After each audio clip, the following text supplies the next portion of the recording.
Hello everybody, we're back once again with the Trackmania World Tour APAC Regional number 2 for Stage 2. Hopefully you've been having a great week and a nice weekend of Trackmania for you to come.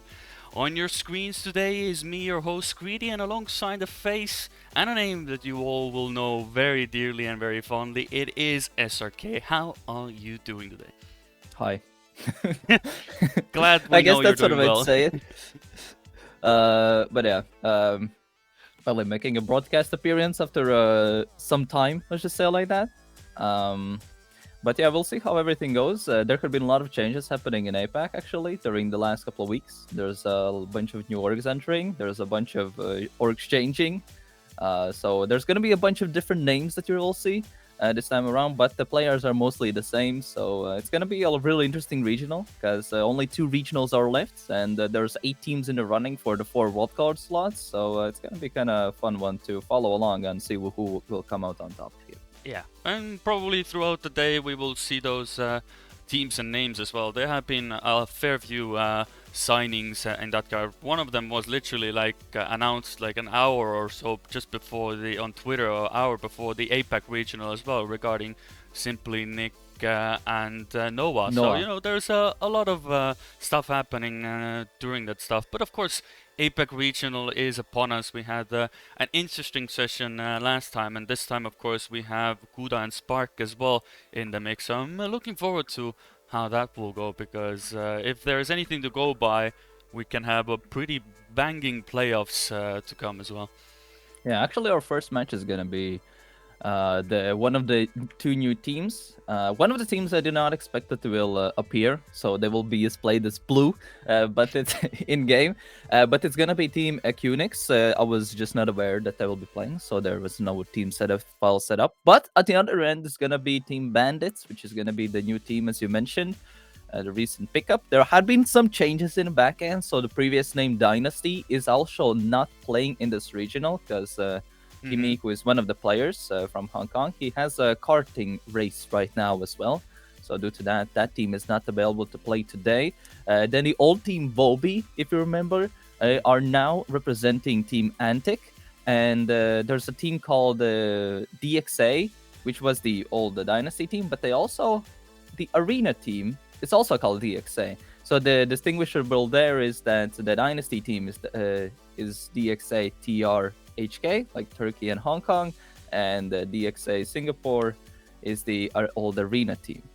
So those are some of the bit of a changes that had been swap outs happening in that back end of things, if that makes sense. Yeah, so if anybody listened to that, hopefully you took notes, because some of those names can be, at least on the first surface, can be slightly bit confusing, of course, with because we've had plenty of changes. But I'm sure, like once all of that gets visually applied at one point, you will all get it. And if you haven't been following all of these players on socials and stuff, and also like the news is constantly there, so keep your socials alive. You will get a lot of information. Even when I wake up, I listen to about the Simply Nick and Noah pickup. You gotta keep yourself in the loop. To make sure you don't get left behind. Otherwise, you will get confused. I mean, there has been a lot of stuff happening during in APAC. Actually, this has been the region that has had the most esports activity overall surrounding the World Tour, with a lot of the orgs coming in, a lot of transfers happening as well, with the biggest mishmashes as well. Even the competitive level wise, and the fight for the top 4 is also the one that's the most tightest compared to every other region. Maybe Europe is the one that comes close, mainly because how deep the player pool can be. Mhm. But in APAC, like a lot of the teams are very, very close, and that's kind of one of the things that make it, a bit like this. Yeah, but that's the exciting part, of course. The activity is there, and definitely people are keeping an eye on the region as well. And it's with a good intention as well. And I hope that we get even more of that as we go along. But the important part is, of course, that we soon will be going into the matches. So there will be, of course, some time, because I am already on the server, but I do believe that one of the teams has yet Yeah, to yeah. rejoin. So we'll just have to cool story Bob and have a bit of a podcast moment at the moment. But it's good to see that with all those players in mind, and we get to see some interesting action as well. Of course, it will be interesting to see what the scores will be, but the most important part, of course, is Yeah. we're here to have fun. But I'm sure the players on the servers are here to win more than anything. I mean, we'll have to see. Like Team Restless, for example, Winky Face and Red Bolt are quite down despite being top 2 team here. Are pretty down in the whole APAC standings. They're currently only as team number 10. Ferox also is a bit up there, but they're also like a top 4 contender. Same with DXA, Singapore, and many other teams are very, very, very close regarding it. Not too sure why let's just say one of the Australians are. They're late as always. They actually have been the team that always are late for the matches, so that's kind of one of the Last minute things warm there. ups, you gotta get your warms nice and warm at the moment, especially when you wake up, or not for them For to be them, it's honest. not wake Yeah, up. For that's not for us, them, it's a but wake up. yeah, Yeah. for us it's like for us wherever you're watching mode, whether it's morning, afternoon, or evening. I'm glad you're all here. But for us, it is early morning. It is our time. It is exactly 9 a.m. So gotta be up and early. It's a 9 to 5 job. Well, a bit different for us, I guess. Maybe not 9 to 5. It's 9 to 1, and then from there later on is Challenger as well. For example, for SOK and stuff like that. So it's 9 to 5 some ish job at the moment on certain days. Yeah. What's the update on your matches currently at the moment? There's gonna be 2 matches happening right now. There's the rest of the teams are getting buys because of the matchmaking seeding, because that's used as the kind of distinguishing part on how the teams are placed in the bracket right now. A lot of the upper teams who have grinded out have definitely gotten the upper advantage, allowing to skip the first round. And there are some teams who have not put as much effort into matchmaking are gonna have to duel it out between each other. So that's why we have four teams currently playing in the round 1. Everyone else is, let's just say, a bit waiting, having a bit of a warm-up extended, and we'll have to see how that will go. But yeah. Yeah, I mean, if anything, at the same time, you can be like, matchmaking, I'll do that later and I'll just win the matches beforehand as well. But of course, it's better to have an early start of matchmaking if you want to gather points from it as well in the grand scheme of things. But of course, better late than never. But at least I do see that on the server side that with Noah joining as well, and Simply Nick as well, that the pick and ban phase actually on the server has actually already started. I don't know if the players are ready to start it themselves, but Noah was on the server, and Simply Nick has joined as well. So we will go into the in-game view here to see how that pans out, if they're actually ready to start picking and banning. But interested to see. It will be a nice way to warm ourselves in today. Get your nice, if you're early waking up, or if you are actually in the APAC region, well, then you have a nice day. For us EU Andes who are still here watching World Tour consistently, then grab a cup of coffee or whatever you enjoy in the morning and enjoy the games. I mean, we'll have to see how this match will go. Actually, both of the teams, Equinox, or I don't know how to say it, Equinox, I call it or Equinox. Equinox. Oh yeah, that's way better way to say it. Yeah, because this team is making its first appearance in an APAC regional, so it's gonna be first time seeing them. Italy is a player I have seen here and there in some matchmaking games. Macaroni as well. I have heard here a bit in there from Indonesia tournaments, because Indonesia is one of the scenes that has the biggest, most active player base in Trackmania from Asia, and they have a bunch of tournaments happening as well. I believe there's even this weekend they have a sponsored tournament as well within their community Yeah. by peripheral sponsor as well, and so Yeah. they have a bit of activity, and kind of nice to see some new teams popping up from there. And I believe the team Equinox as well is being started by a Korean player, Zamkin, as well. Yeah. It's more of an international team, but very nice to see some pathway to here in the regionals as well. Yeah, and I don't. It's probably the first time I can say this, but admin, we need a bit of a pick and ban phase reset on the server because Will do, will do, will do. team bandits were not able to do ban or something. That's Oh, what happens when you join too see you. late. See, the That's what happens. Yeah. production is now live. I have direct link to this. I don't have voices in my head anymore talking to me, or I don't have to wait for things to happen, I can just like, hey, I can get it fixed immediately. It's good stuff. Hopefully they can actually now ban and stuff. But it's good to see like there's a lot of history behind these orgs, even if they are completely brand new. But yeah, we'll have to wait and see. Maybe we'll have to switch back to our point of view until it gets sorted, or we can just Nah, it wait will be here as fine. well. It will be fine. Ah, okay, then it's good. It's good. Then we can just chill, It's just relax. the Team Bandits is a bit clueless about the situation. That's what's happening, basically. Well, you can. Well, I don't have in-game chat now on, so anyway, so I wouldn't. I would be completely clueless. But we'll have to wait and see with that. But either way, it's good to hear, of course, a lot of the behind the scenes, of course. Like I've said this many times before, it's with a lot of these orgs and the region itself, there's not much of like background story that a lot of people know about. So it's good to get the insight for it as well. And I love it how the skins in the background are being absolutely way too dank, glitching within one another, but nothing we can do about that. Actually, can I go? Whoa! Can I? Whoa! I can move around while we have the pick and pathways open. Whoa! Let's go. Let's find a nice scenic place for the pick and pathways. Oh, a bit of cherry blossoms in the background as well. We get a bit of a track emphasis as well. Oh, see, let's see. Once the pick, we have a nice scenic photos. Also, I'm sure people have probably mentioned this as well already. You probably close your open planet as well. Good that I noticed that in the bottom right corner. I had my medal window open. It's fine. At least one little thing I didn't forget about. But it's a minor thing. At least we didn't get into the match and stuff, and I didn't leak everybody's inputs. But it's a No, little don't thing. do that. Don't do that. Yeah, no, it won't happen. To be honest, it doesn't really matter anyway because most people, their world records are already there on the maps anyway. So people have driven some insane times on these maps anyway. So even I wouldn't, of course, leak inputs, but the replays are there. But you know, so if you do bother to download them and analyze them, which I'm sure coaches do, so you know, either way, a good thing to keep in mind. For now, at least, we get to enjoy the pick and ban phase screen at the moment until we get it sorted because for now we get to school day Bob. Hopefully you're all doing well in chat as well. You know what?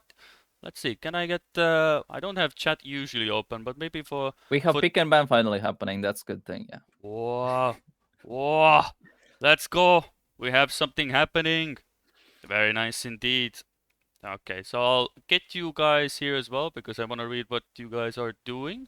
But we do have the pick and ban underway, as you said. So speed and control are being banned, and braking to be first picked by Equinox. So we'll see. Of course, red team is our Aussie duo, so we'll have to wait and see what Wait, they you pick. know what's you know what happens is that the team Mujiki is actually not playing, and the fact that they are not taking part basically eliminates them from World Championship contention positions. Hmm. Well, there you go. Well, I was wondering who was missing from the tournament. I didn't look at. I went through the quick list of players, but yeah, I did not notice. By Uh. the way, the pick and ban will be restarted once again. Oh, well, ladies and gentlemen, we go again. We go again. We'll just have to, you know, sometimes you gotta brute force it, make it work, you know. If the third time isn't the charm, maybe the fourth time is the charm. If the fourth time isn't, maybe the fifth time isn't. So we go again, you know. Let me think. I wonder what they will ban this time. It's gonna be restarted once again. Well, Basically, there has been issues on Team Bandits end where they have had 1 second. There had been some issues on their end, basically. yeah, well, so people in the chat, you can be still waiting.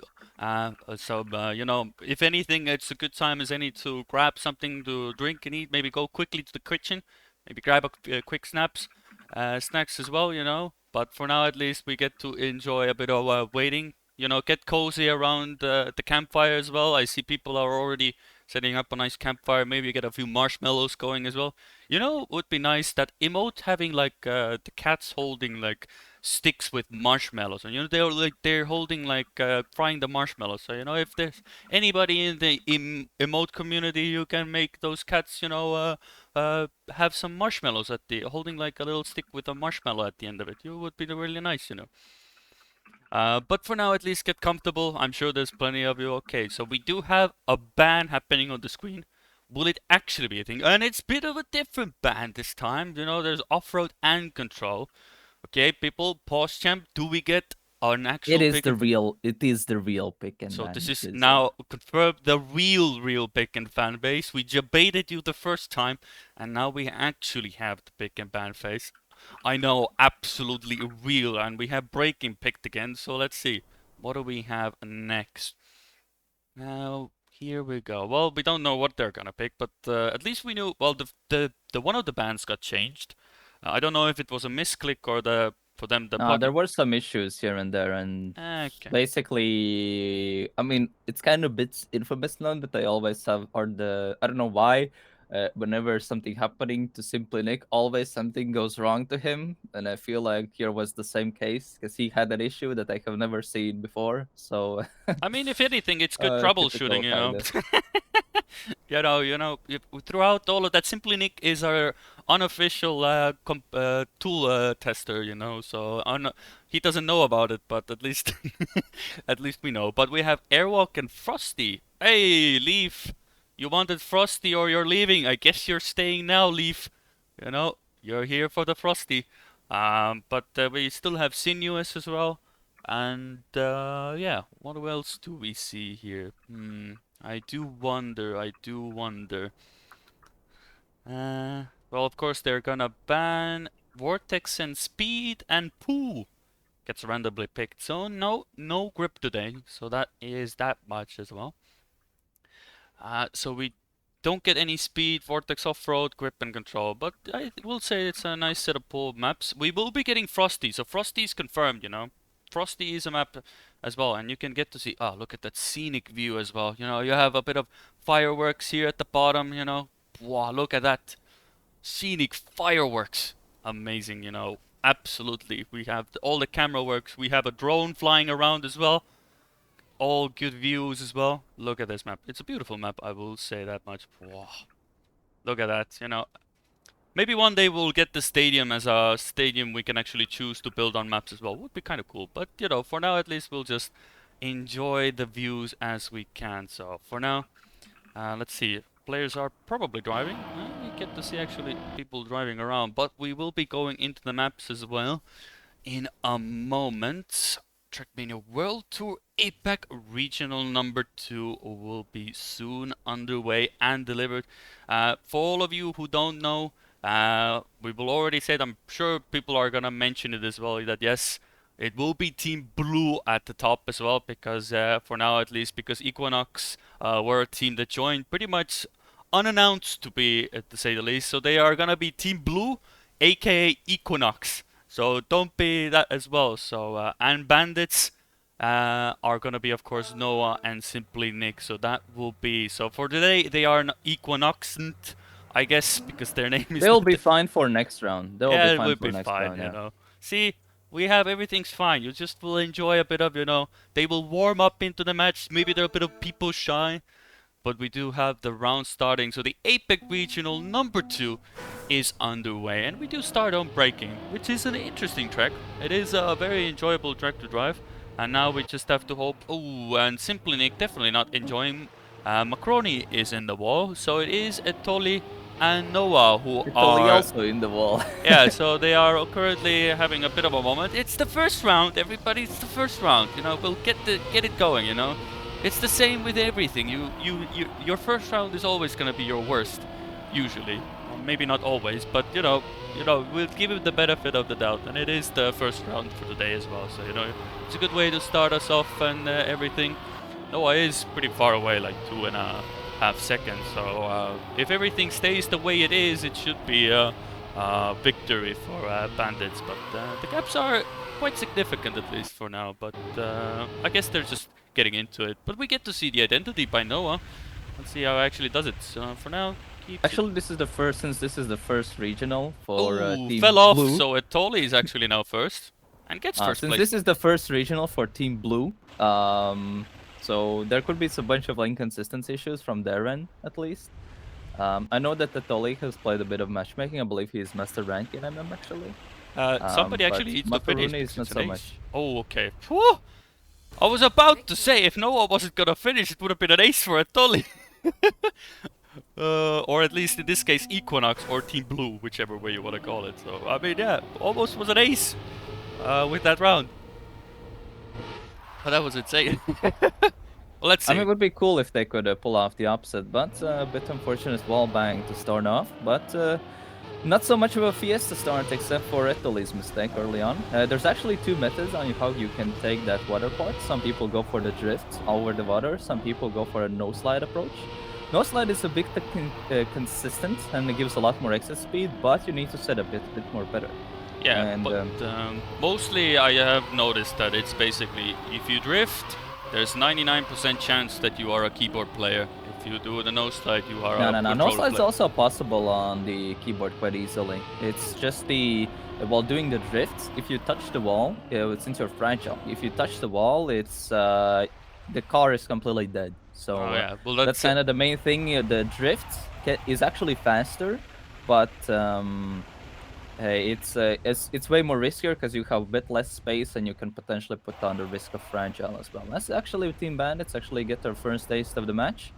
And actually get their first ace as well under the new name of a different org.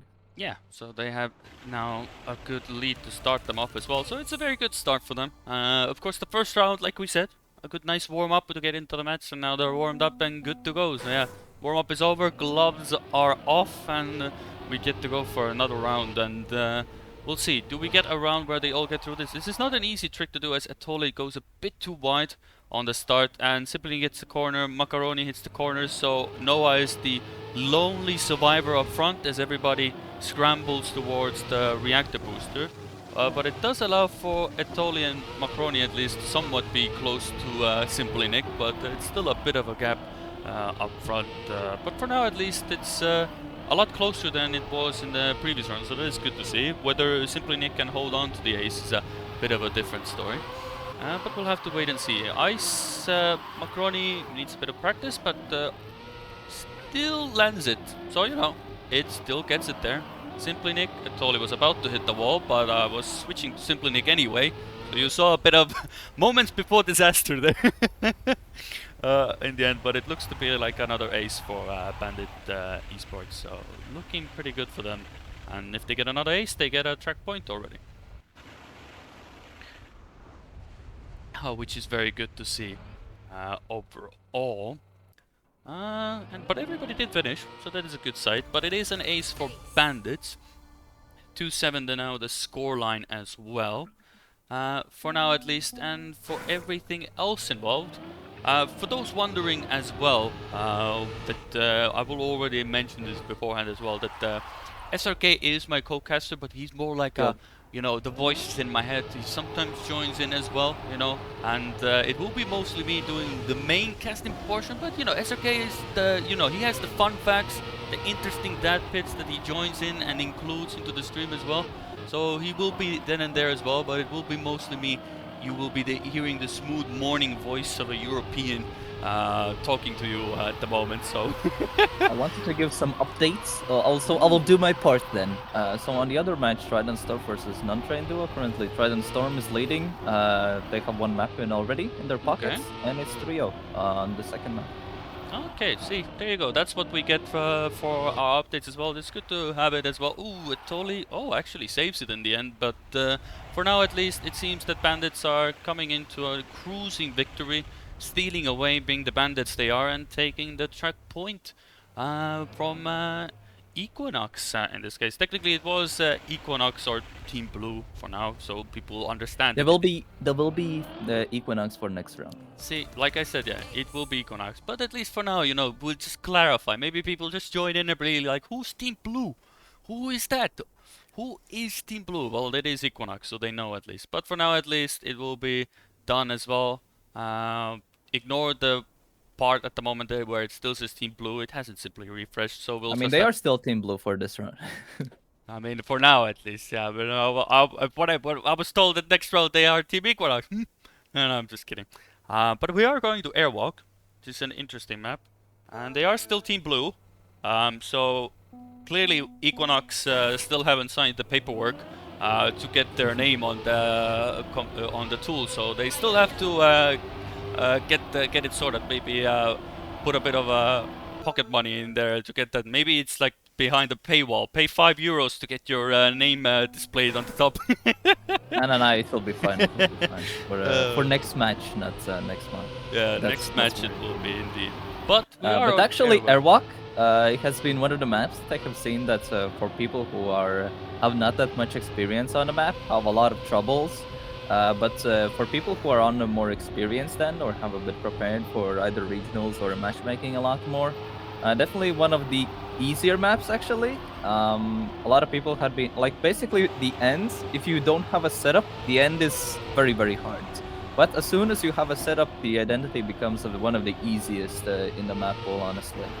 Yeah, it is mostly just getting the lineup going because as much as people say that bumpers are inconsistent and stuff like that all around, it's once you do the setup every single time similarly, these bumpers are very consistent, and you can see. Yeah, the main thing is weird stuff can happen if you risk it like crazy. Yeah. When the wheels touches the sides or the collision points, because these are custom blocks, and sometimes there can be weird bounces, but seems like that Team Blue, for example, doesn't really has this wing it kind of form on the identity, so they have a bit of troubles with the identity here.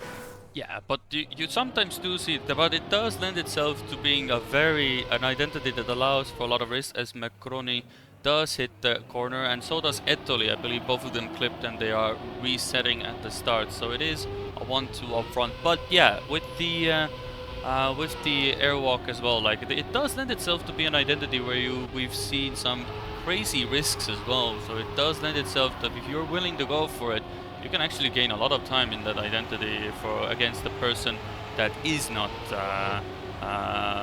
really pushing it or just taking a safe approach to it. So there are still possibilities there, but if you are going against somebody that knows what they're doing, then most of the time you should not be able to catch up there. But you know, sometimes you just send it and the miracles can happen. As we get bandits at the moment up front, that is a very precarious line, Noah, but able to just get it there. Ace for bandits as they go 6-0 up front, and Ettoli and Macroni are getting to the identity slowly. Ettoli does finish. I don't know if Macroni has the time though, as he misses the first set of bumpers. Unlucky, but you know, things can happen. We've seen that happen even in the highest regionals as well, and even in some of the competitions where you just overcook it. You know, you feel like you have the right lineup, but you underestimate the speed that you're going. So it can be actually sometimes. Both players doing 56s is not too bad. I do think that they might actually put in a bit of maybe a contention for top 8 this time around. Because 56s is, I think for APAC is top 8 potential definitely. I don't think it's top 4 material just yet, but I feel like if they just get used to the consistency and everything like that, I feel like maybe they could squeeze in the top 4 maybe as well. Yeah. Speaking of Team Bandits, that is. But yeah, Team Blue, they're definitely a bit struggling right now. Having a lot of issues here and there. Definitely, I haven't seen a clean round yet on this map precisely. But we'll have to see how they can do the identity, because at least the bandits have at least a proper setup coming into the identity to make it quite consistent.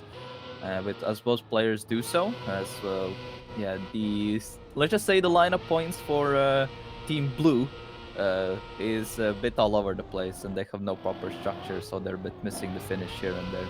Yeah, well, it is something that if you're not used to the identity, then it can be quite treacherous, because yeah, you do have to manage the acceleration on the bumpers correctly.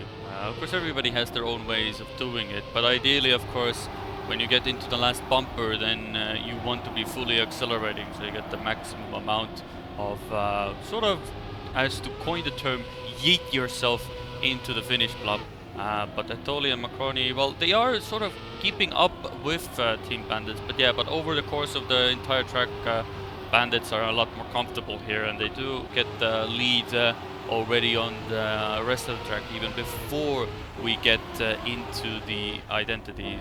So which is looking good for Bandits, which you would love to see. Like, if you do pick a map, no matter who you go up against, it is important to at least secure your own track point or own track pick quite convincingly, but we'll see. So far, Noah and Simply Nick haven't made a mistake up front on the identity, and as I say that, Simply Nick misses, and it allows for Tolly to come in second position, and Macroni gets third, so it is a draw.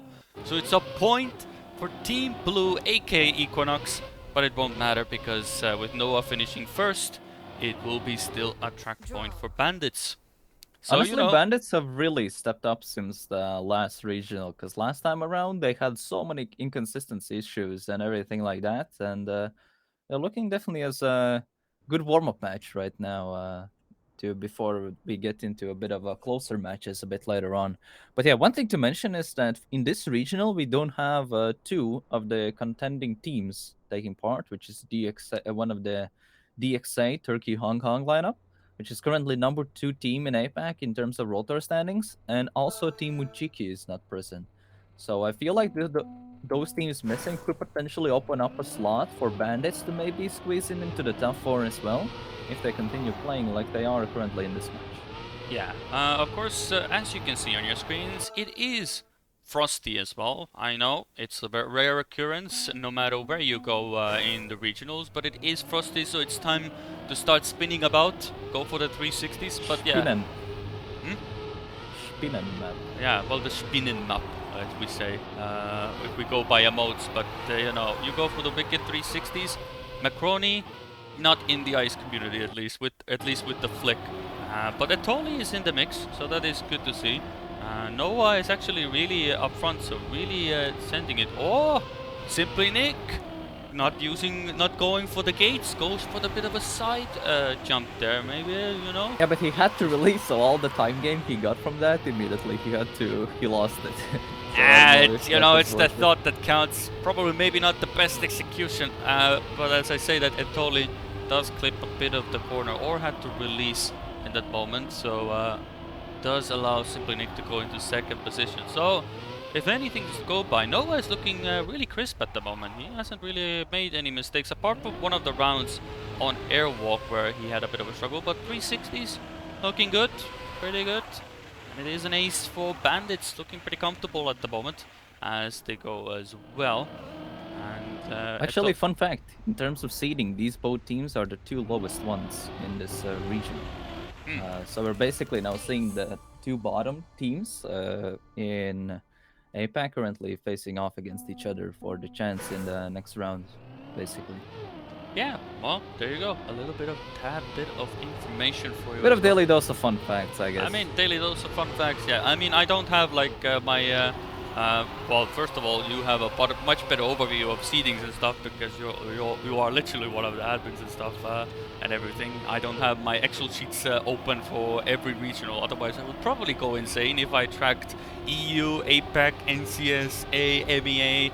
I already track Challenger and Grand League stats and stuff as well. I would probably go insane, but but for now at least, the stats and info provided by a lot of these things is by SRK, and it's rightly so as well. Of course, there is a website that I know that does allow to have sort of a general overview of what people's PBs are for all the regions, but it does tend to take time to update. And for those people wondering who's Team Blue, it is Equinox. For the next match, the banner will be visible, and we see clean 360s by Simply Nick, and by going past Atoli, he gets an ace on the board as well.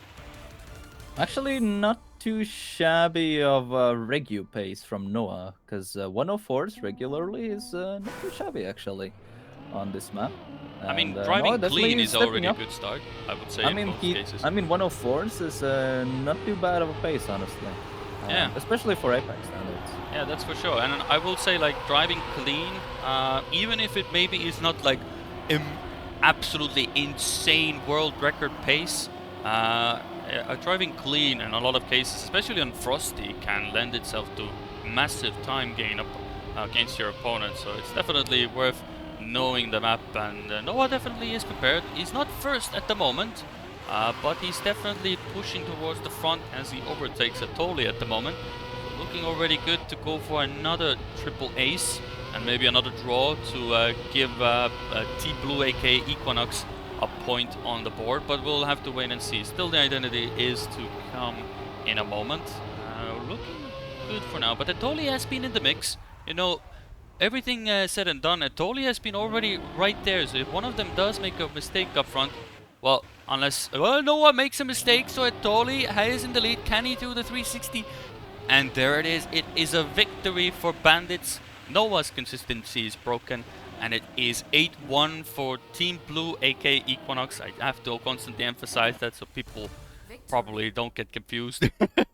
But I mean, glad you are both enjoying Noah and Simply Nick doing 104s, if they actually can maintain consistency, like I said, that with the open gaps from PXA's and with Jiki's non-participation in this event, definitely can open that gap for top 4. Because I think if the Team Bandits, if they do actually step up with this regional, and then I have the very solid regional 3, they could potentially also yoink the or be in contention of the wildcard spots either way, because the running for the wildcard is ridiculously close in APAC, because there's 8 to 9 teams currently in the running realistically.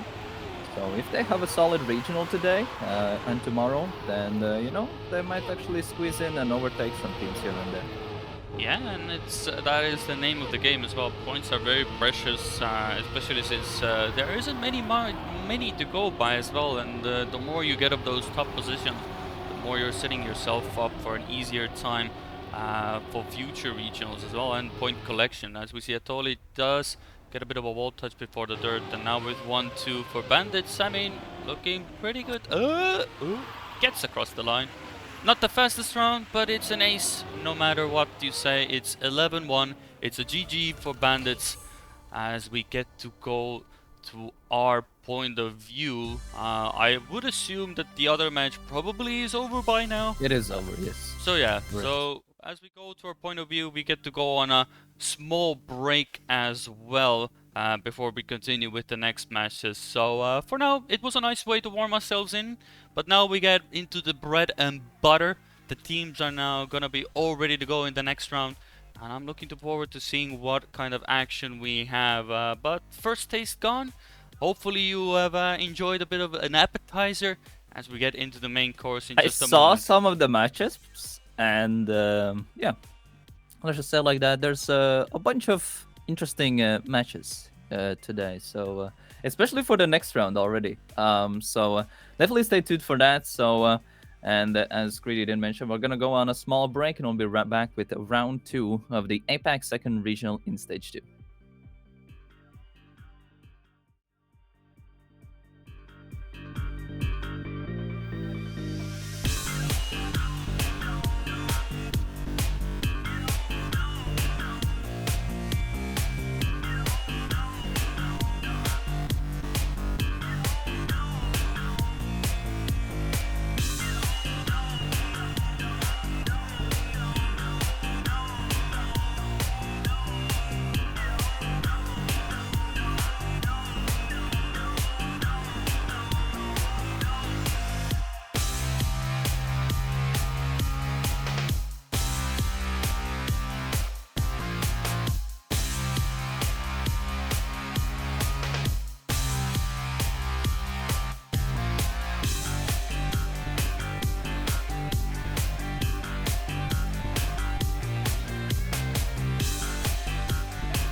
Hello, everybody. We're back once again. Glad you're here. A quick break for us, and hopefully, you have been enjoying the action so far. Of course, we had a bit of an appetizer to start us off, but we are still here and running, and we have a nice match for you set up as well. I saw already some people in chat as well. I saw already the person in the Twitch chat as well who's going to be playing here as well. So interested to see how they go. For those of you who don't know what I'm talking about, we will be watching, of course, Spider and Starlight going up against Red Bolt and Winky Face. Yeah, it's So gonna be the DXA Singapore versus Team Restless. mhm. To give an idea, DXA Singapore is currently the number 3 team in the Trackmania World Tour standings for APAC. So they're in a team right now who are in the wildcard contention position.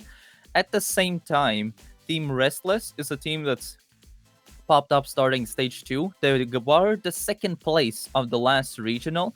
They are currently only team number 10 in the whole rotor standing. So they're a team that really needs points, and basically the winner of this upcoming match will get the upper seed in the final bracket stage that's going to be happening and played out. Actually, we're going to be playing the quarterfinals today, but basically you kind of want to get that upper seed basically in this match by winning this one. So those are going to be the matches that we're going to be watching today and right now. So there's going to be 3 more matches happening off stream as well. You can check out a bunch of the POV and team streams as well in the Trackmania category if you want to see some POV of some of them.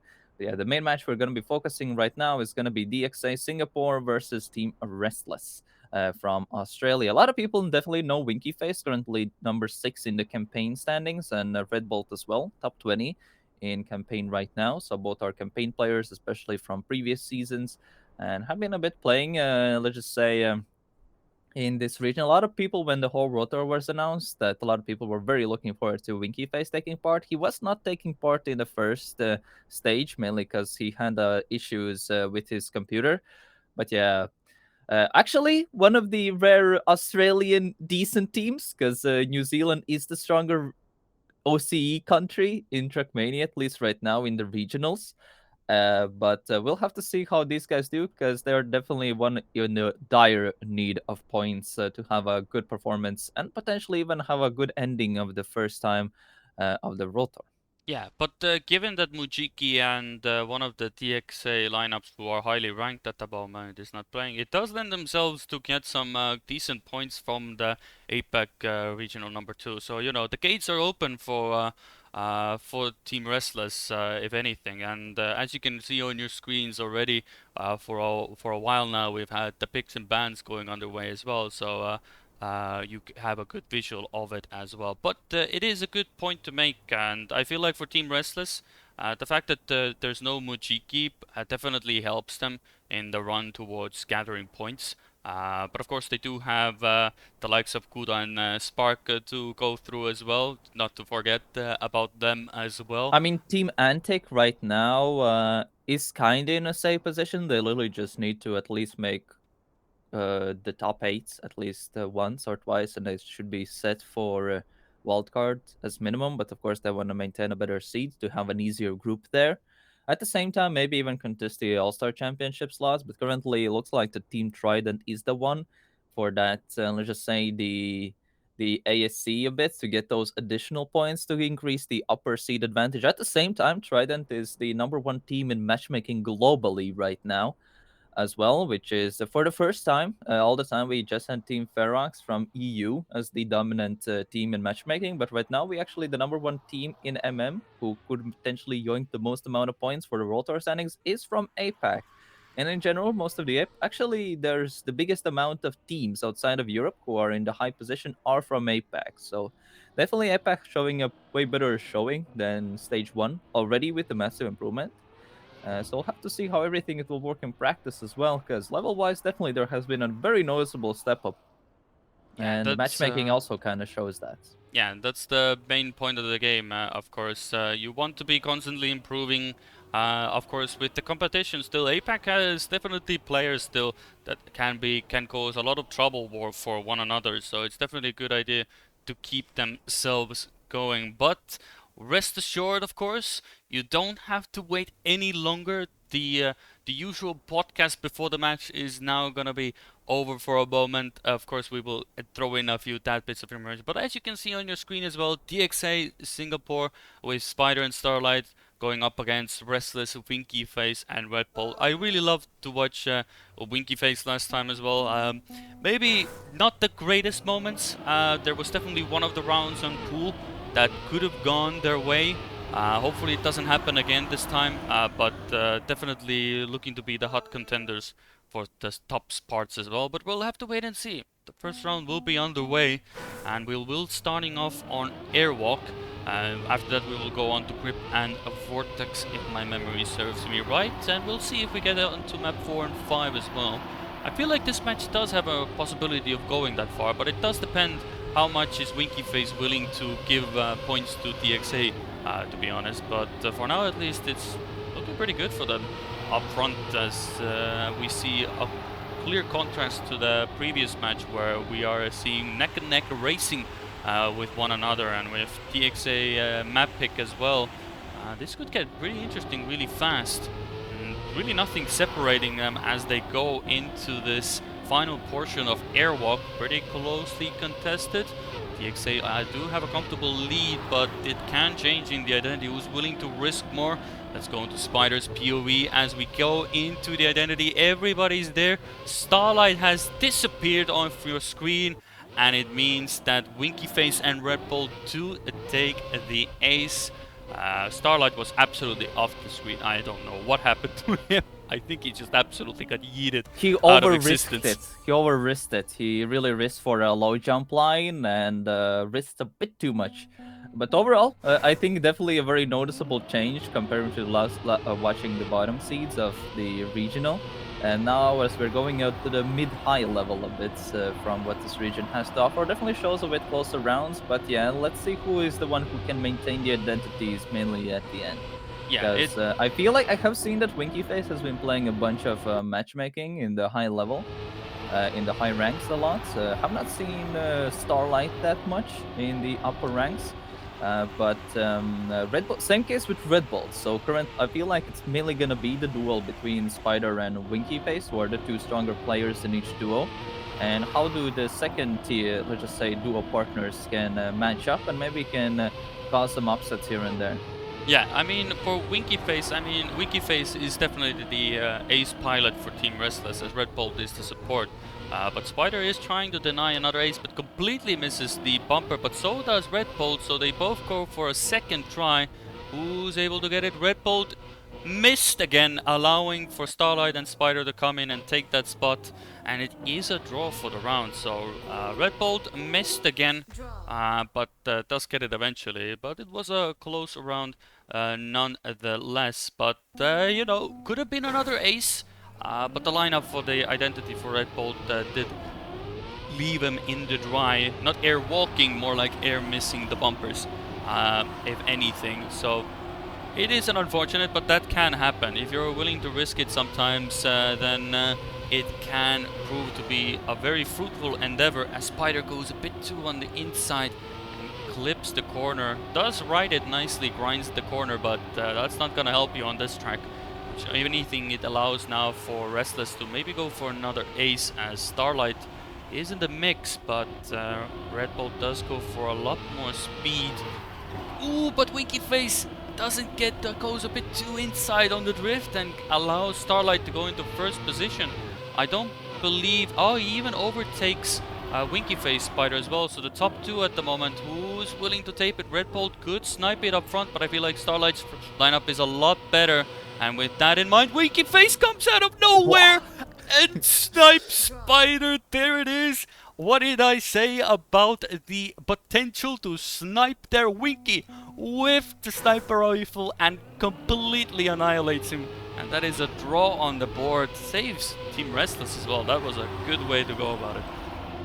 I mean, that was definitely one of the ways how to guarantee at least a draw in this situation to maintain the lead.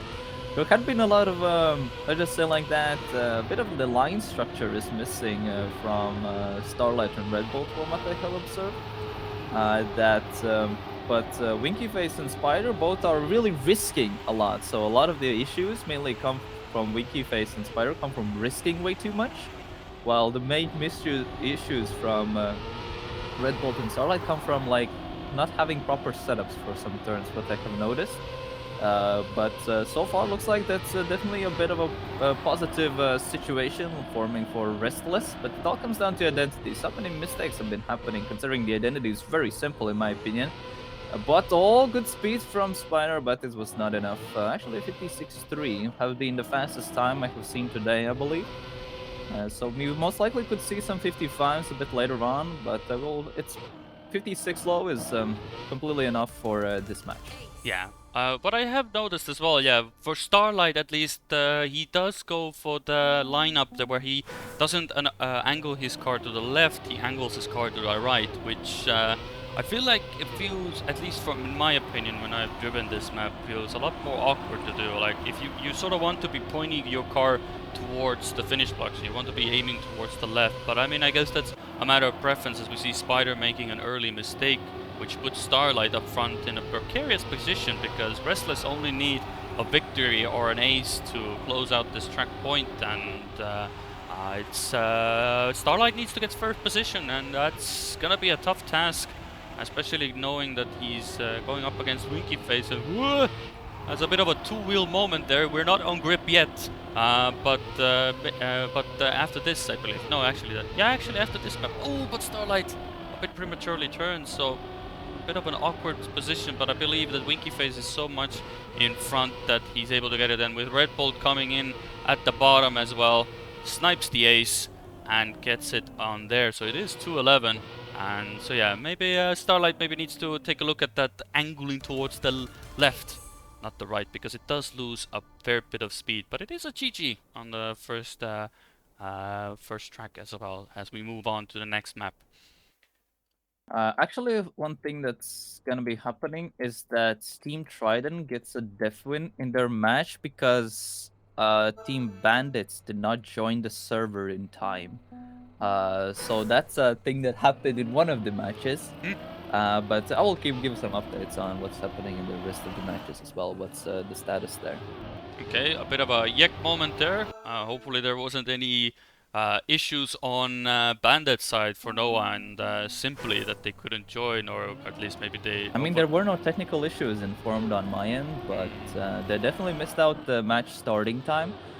On the other end, there is Team Antic is currently leading 1-0 against Trident Storm, so that's some information from the other match, and currently, yeah, most of the matches have at least first map is ending, but yeah, very bizarre situation there, because they did play in the last round, as we saw on stream, but a bit weird that they did not join the server in time. For the content, you know, it's for the content. Hey, Red Bolt goes up in there. It's for the content, you know. Simply Nick is a content creator. He wants to just play more matches, you know, get the stream time in as well. But for now, at least, we see that for the identity, it is 1 and... well, it is a draw position because Winkeyface is so far in front that they are not able to catch him. So a draw to start us off. Red Bolt did have a bit of an unfortunate water moment. But that is enough for DXA to hold on to the draw. But yeah, hopefully Simply Nick and Noah are able to join in then into the next match. I guess hopefully there will be some kind of update on that part, but we'll eventually get there. We have this match on our hands at the moment, and we'll have to wait and see anything as well. So Red Bolt, I said Red Face, it's Red Bolt and Winky Face. Starlight does hit the corner, and Spider's trying to catch on. It's early morning for me, guys. You know, it's still sort of waking up in a moment, so... Small updates from different matches that currently Team Ferox is ahead of Pivo Beige by 1 map up as well. There you go. Live updates as we speak. But the live update for this match is that Restless are looking to ace this round as well. So looking pretty nice for them, actually. It's very nice to see. Spider a bit too much on the inside. 54 and ace is on the board. Very nice for Restless. But definitely it's not Red Face and Winky Bolt. It's Red Bolt and Winky Face. So, but a bit of a caster moment there. You know, you read see names are jumbled together, and then your brain puts 2 and 2 together, and then all of a sudden you create a third person in the lobby. But that is not the case. Hopefully Spider and Starlight can get something going as well. This map hasn't gone their way, but then again it is Restless map track pick, so would make a bit of sense for Restless to be a bit more comfortable here. But we'll have to wait and see how everything pans out. Looking good so far, at least for Restless. They're definitely here, and Red Bolt at the moment as well, like looking actually quite nice. I did have a few moments on Airwalk, but it's looking really good on grip at the moment, which is very nice I to see. mean, still it's pretty looking kind of on one side. I feel like the fact that Restless did take DXA's favored map pick is gonna a bit, let's just say, disrupt the momentum from them, but at least Starlight is still in the running. I'm actually a bit surprised by Starlight's performance. He's always I always saw him as the, let's just say, the way more weakest player of the bunch. Oh, it's very close, but it was not enough to get the snipe there for the overtake, as Spider was completely out of the round, but it will be another victory for Team Restless. Yeah, well, that is how the cookie crumbles, and with 2-6 on the board, well, an ace wouldn't give them the track point, necessarily, but they will at least get very close to it. But if there is any time to get some points on the board for DXA, it would be right now. And with Starlight missing the checkpoint at the start twice, not looking good at the moment for Team DXA. So they really need to get it going. But now it's Spider up front, so maybe he can give Winky Face a run for his money.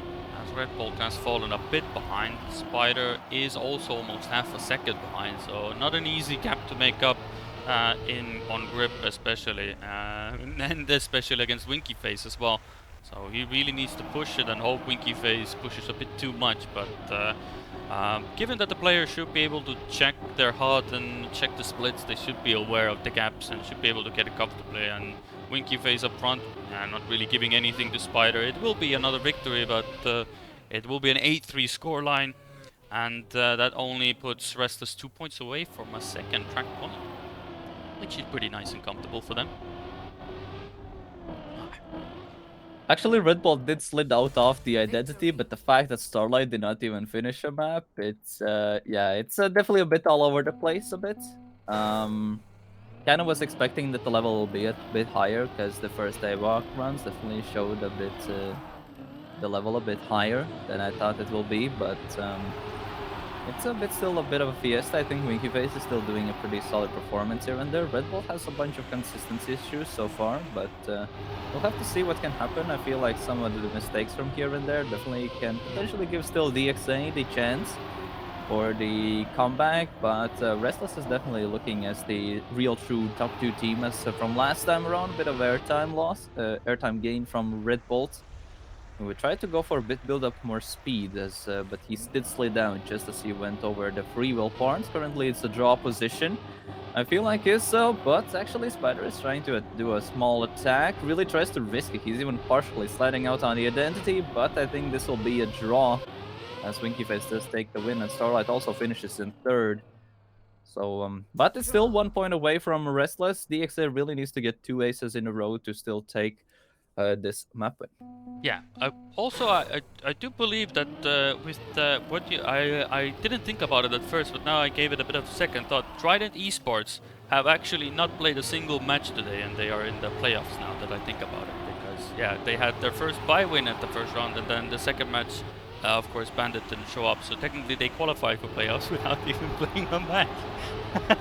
No, I mean, that's what you get if you're upper seed. You get yeah, that's the upper seed. You know, that's why you play matchmaking. You know, upper seed advantage. You know, you don't even have to play a match. You can cruise your way to the playoffs without even lifting a finger. But but with Spider having a hippity hop and Starlight being quite far behind, Restless do seem to be taking this track point. It's unless they completely combust in the end or something miraculous happens, even with a draw, they should be able to get it. But they get an ace to really seal the deal. Both get a 53 as well.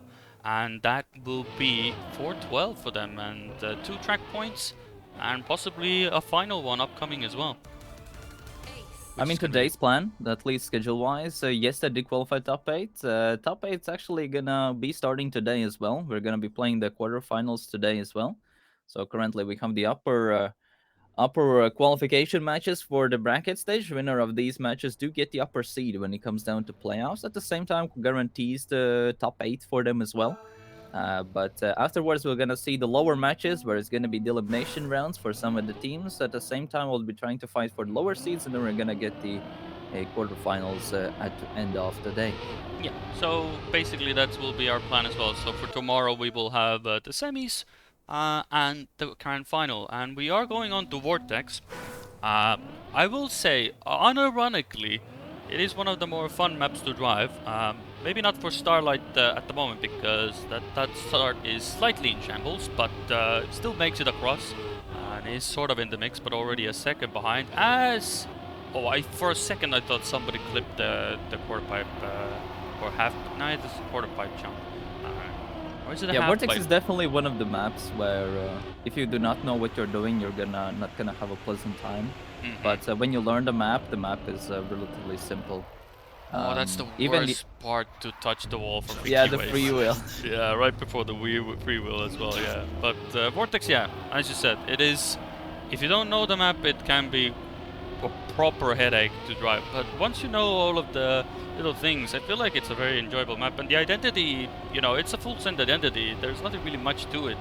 But it's very hard to really gain time there. Sort of, once you get the people on the pipe, it's sort of, that's how we sort of finish, and the current finish is a draw position, with Red Bull doing a 105 to start us off, and a draw once again, like we did on Grip.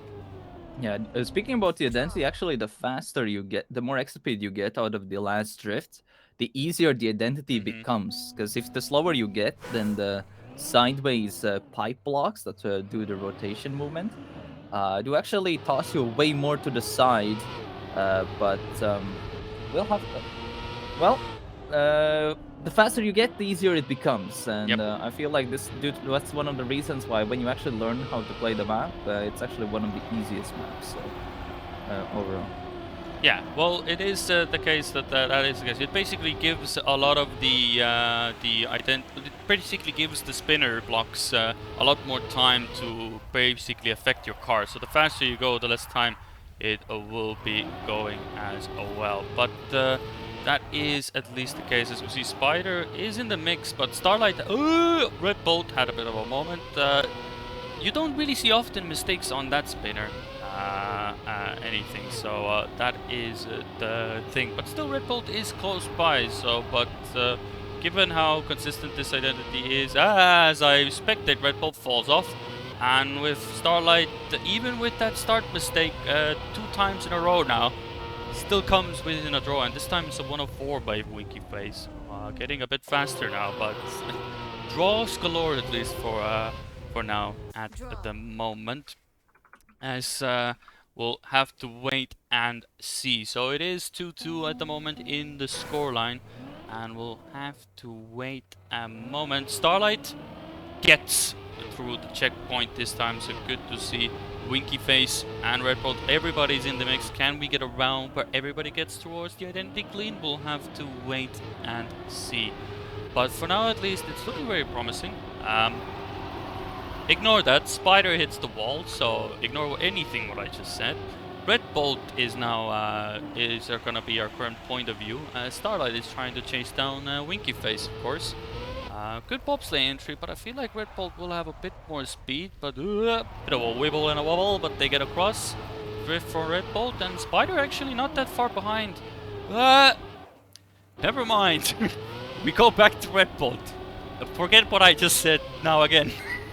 That happened now twice in a row, so happens to Spider, you know. A bit of caster cursing, you know, we gotta mix that in as well. Starlight hits the wrong side of the spinning block as well, and that means it will be an ace for Restless, and it will be a 2-5 scoreline as well, and they are currently struggling with the identity as well. So Starlight, Spider, doing a bit of practicing on the pipes, you know, gotta keep it going, and we'll have to wait and see how that round goes. So far, yeah, as we said, It was an ace for Team Restless, and we move on to the next round.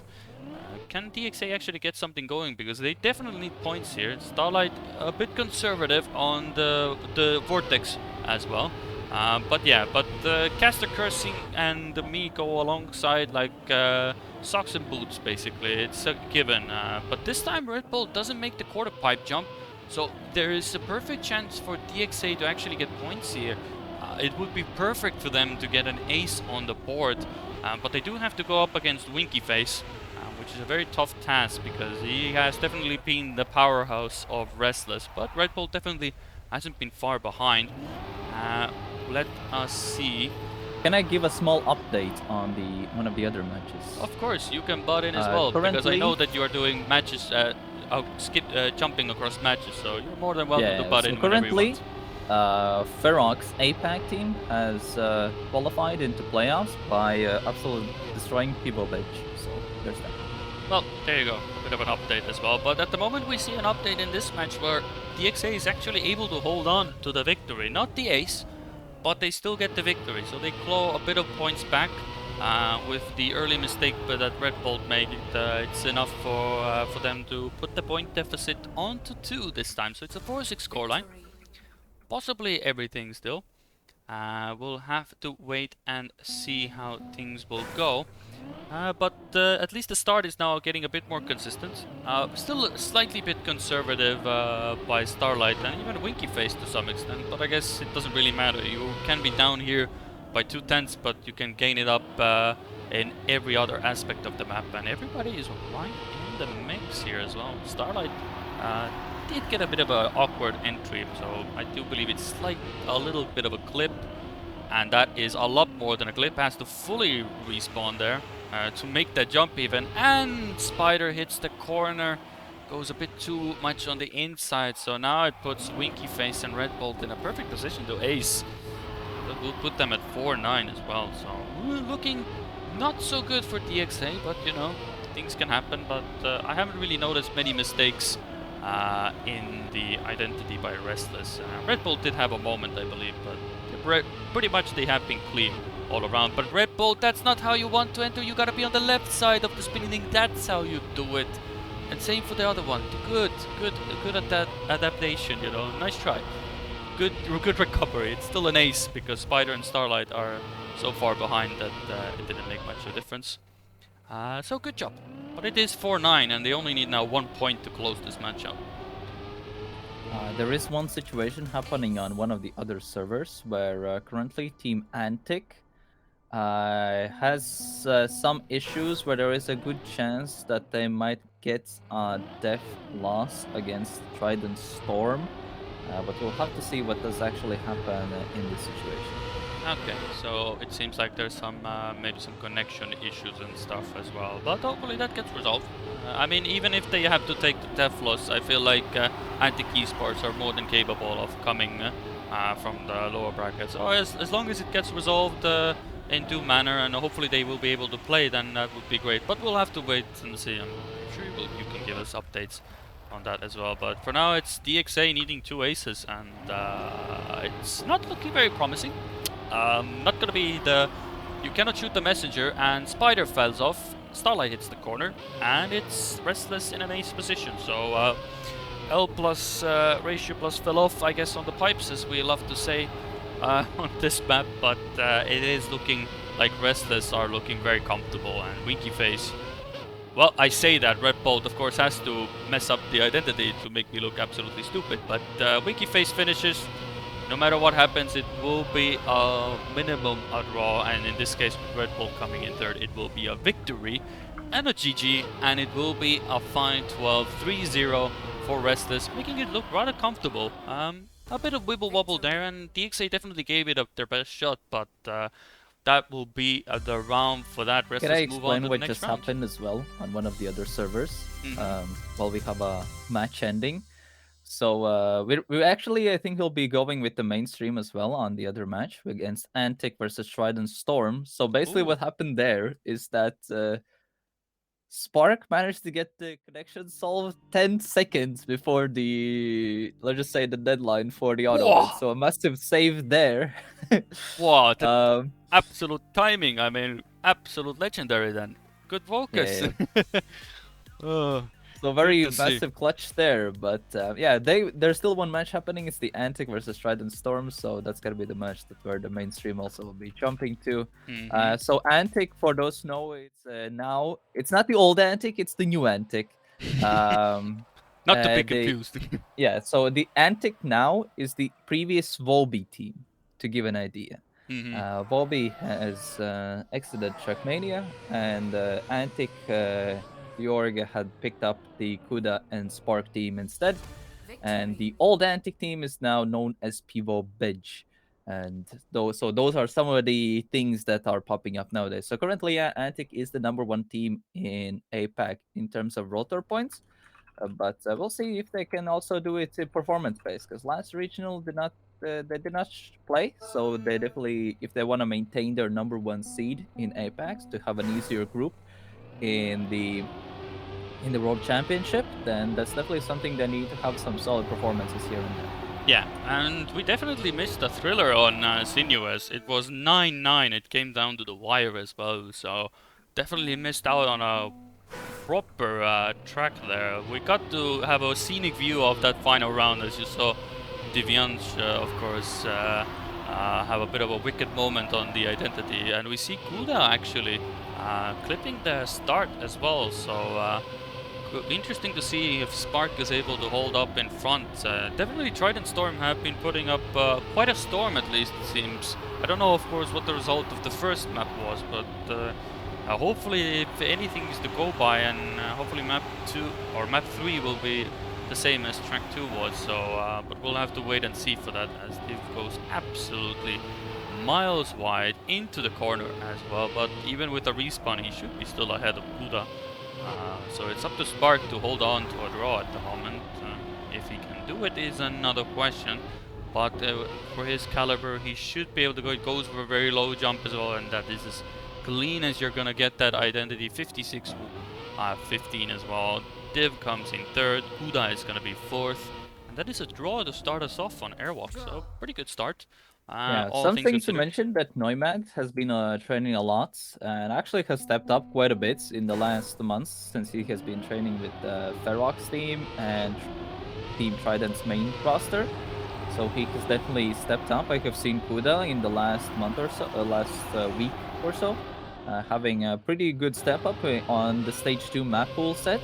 About Divyansh, I have not seen him that much, and he doesn't really have any notable times or anything like that. Definitely have seen Neumann, this the player from Trident Storm side. But let's see if that happens. If the last map was 9-9, it's still something notable against Antic's team, but we'll have to see how everything goes. Antic definitely looking as the favorite also in this round as well. So maybe they can cause some and make it a bit annoying for Team Antic in this match. Yeah, definitely true. Neumann, of course, as you were praising him, he completely, absolutely hit the checkpoint to the maximum degree, but Antiv misses one of the boosters, and it allows for Antic to come in an ace position. But Div again missed again. Neumann is now also in the mix. Can they finish the map? I don't think they actually can. Actually, Neumann can, but not Div. Oof, barely there. Neumann just with a few thousands actually finishes at that in time. But it is 4-1 ace for Antic, and it's looking a lot more comfortable, it seems, on this map pick for Antic. But I do see that Kuda and Spark and both of them are going for a very risky jump, really trying to get that early landing onto that plastic at the start, which in the first round did catch Kuda out, but this time it seems it's a lot cleaner as we go into the next set of rounds. So it's very good to see, and they are definitely in the mix. You see that, of course, never mind what I just said. Again, Div is the one now needing to deny Antic from another ace, because they are 1 and 2 as Neumann did hit the corner there. The usual, you start to praise people, and then all of a sudden everything goes topsy-turvy, as usually it goes when I try to compliment anybody in this game. God damn it. It just doesn't work. I try to be nice, it just doesn't work in this game. Kuda completely misses the bumper, which allows Div to come in second position. And Wow, Neumed is what third a as snipe. well. So Kuda missed and allows for Trident to come in for a draw. And pretty good speed for Neumed as well. He was actually sending it. Actually, Kuda was really risking that identity for some reason. He had there are like these identity practice versions, and he had like the world record line basically set up, and he was just a tiny bit off. So that's what happened there. That's why he missed it. I felt like that he definitely should have went for a way more safer setup there, which kind of did lose him that draw or that ace in that round. But we'll see. Kuda definitely looking and Spark looking as the favorites of this match, as they were supposed to. Neumann and Vianch are definitely the struggling sides, but I feel like if they do keep up and get those 2 aces in, then they should easily solidify their position in the basically the final brackets, and that's going to be the top 8. This will be actually starting a bit later on in the next 2 rounds. Yeah, so, but for now at least it's looking still very promising for Antti. Kuda goes for the low jump and misses again. So again, Neumann and Div are there, but Kuda is still quick on the respawn trigger, and with Neumann and Div being so far behind, Antic still get the ace. But Kuda now twice in a row. Seeing the bumper, he's really going for it. I mean, yeah, he's really risking it. yeah, I know from my own experience as well. Like, especially when I played matches, like I'm so used to playing my time attack line sometimes that I just go for full risk as well. It pays off quite tremendously sometimes, but when it goes wrong, it goes absolutely completely wrong. So I understand why Kuda is going for it. Sometimes like the risky line that you're just comfortable with it. You've done it so many times, and it is very comfortable indeed. But yeah, but it is important to change cameras in that identity. Otherwise, yeah, you're one gonna be thing completely if you blind. remember from stage 1, there was the map Flip of Faith and the flip.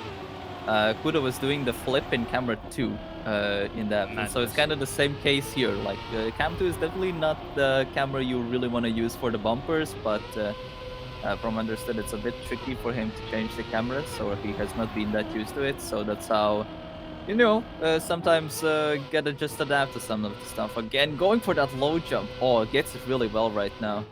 Really good bounce there from Kuda. But since Neumann finished, it's gonna be an ace, and it's gonna be a win for Antic. Yeah, that solidifies a 3-0 at the moment. Would have been awesome to see that seniors map. I'm quite interested how topsy-turvy that was, but it does go in the way of Antic, and they move on to the next round as well. 3-0 still on the board, so in the end that's the score that matters. But it was the final match of the round, so as we go on to our perspective, I mean, overall we had, you know, the step up already. We saw the level already increased. Of course, we only had one match pretty much to go by in the first round, but now we definitely saw the level increase. The time's a lot more fast, the players a lot more consistent, but we'll have to wait and see as we go on to the next segment as well. But looking good so far. Definitely potential is there for some very interesting matches to come in the next few rounds. Yeah, next few round already I saw. There's gonna be 2 elimination matches. It's gonna be Pivo Beige versus Equinox, which is gonna be the match that we're gonna be watching on stream as well. Actually, due to matchmaking seeding, Team Bandits does get the direct spot into the top 8, and same cases with actually with Trident Storm as well, but they're put at the lower seed side. So they will be facing off against one of the winners from the upper seed, so probably at the other side of the bracket. So we'll have to see how everything that will end up in the end. But yeah, the main match we're going to be watching after a small break is going to be Pivo Beige versus Equinox, so definitely stay tuned for that. Yeah, so don't go too far. We'll have a quick short break and intermission, and then we'll be right back with the action. So enjoy the music while we wait.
Hello, you beautiful people. You are looking fine today, and you're back with the next round for the Trackmania World Tour APAC Regional number 2 as we go on to the loser bracket side now and looking to see who's going to qualify for the playoffs, for the quarterfinals as well.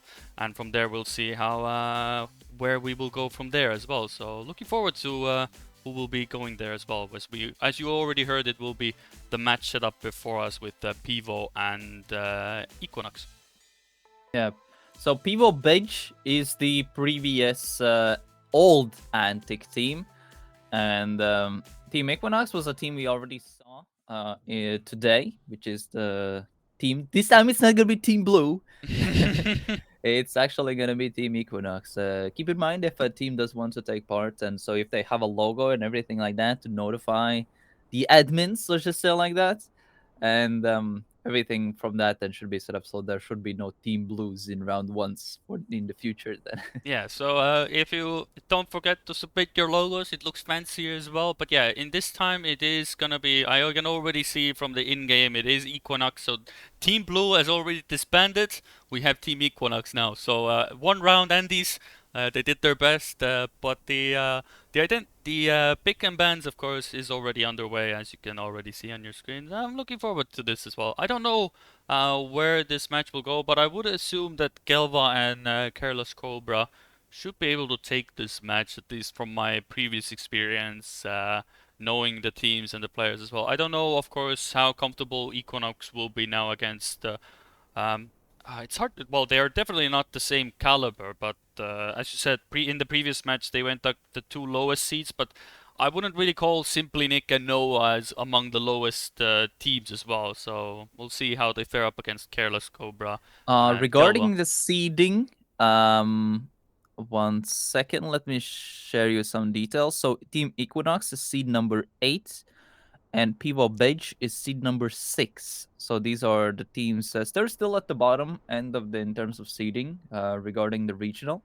But this is literally the fight. Seed number 8 versus seed number 6 for the spots in the top 8. That's going to be the main match we're going to be watching right now. The loser of this match will be eliminated from the tournament. The winner will be moving on into the top 8. Yeah, and we see a very similar map pool to the first one. Airwalk, Breaking, Frosty, and an off-road and pool. It's, if my memory serves me right, it's literally the same map pool as the first match that Equinox played against Bandits. Correct me if I'm wrong, but that is at least if my memory is alright. So we're pretty much seeing a carbon copy. So Equinox at least should know the maps, you know, what that they're playing. To that much, to at least the same order, even I believe. So interesting to see that we get a very similar plot. Maybe they're just comfortable on those maps to start them off, and they're just trying to make sure that they just get the things going. But every time. I just saw the stream. It's so cinematic. Yeah, I constantly I'm just at the moment in free cam every single time on picks and bans and give them people the nice scenic position as well. You know, I've been in cherry trees, I've been in the closer to stands, bit of this, bit of posh. I mean, they're beautiful maps to watch as well. Like they are very well built as well. And you can see even the airwalk identity bumper blocks have fireworks on the bottom to keep them floating, you know. Things have been thought out, you know. It's not just random as well, but you can see Pivo with Kelvan, Careless Koba, and Equinox with Macroni and Etoli.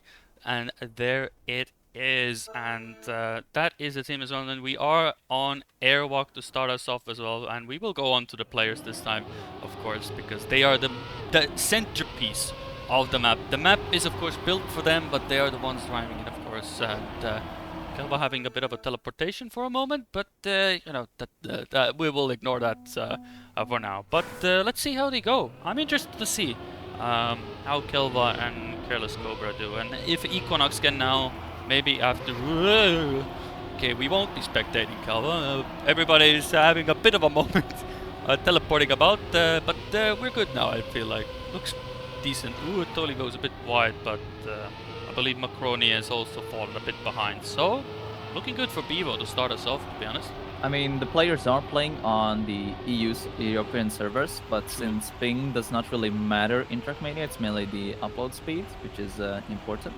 So as long as the upload speed is consistent, the player's time should be registered. It might cause a bit nauseating spectating experience for some of the players, or to spectate certain people, but overall all of the time should be counted in. Yeah. And so far looking as a bit expected, where Pivo Beige definitely is a bit up there. To actually give an idea, Pivo Beige is currently tied with Trident and Ferox as the 4 to 6 team in terms of World Tour points in total overall. So yeah, there's that. Well, they definitely have something to go for as well. They've definitely accumulated a good amount of points from the throughout the stuff as well. So definitely they are sitting in a pretty nice position, but they do have to take advantage of it. You know, you collect points, but you still have to make it count in the long run as well. So they still have to keep it grinding, keep it going, and collect those points as well. But we have to wait and see how that goes. But to start us off for Pivo at least, look pretty comfortable. I mean, airwalk definitely seems to be their forte. It wasn't the fastest time in the world, of course. We lent it to itself, but it's still, you know, it doesn't matter what time you finish up. If it's an ace, it can be 2 minutes long as well for all they care, I believe. But that's probably never going to happen. Actually, sometimes from what I have seen, Pivo Beige is really trying to play safe. Just they're doing a lot of releases just so they probably see that Team Equinox is struggling a bit on the map, and they're just trying to play safe throughout the map. 57s are not the fastest times in the world, but as you see, it's clearly enough to ace the other team in this round. Yeah, and and that is something also very important. Like, if you know that you don't really need to push, then you can really just take it a bit of a simpler role. I'm pretty sure maybe Kelba and Careless probably were watching as Equinox were playing as well to some extent, and they did see that they were having a bit of troubles on this map. But as I say that, of course, Careless Cobra goes a bit too low and clips the corner, and now Kelva is also a fair bit behind from Etoli and Macroni. Etoli and Macroni, that rhymes a bit. That's very nice.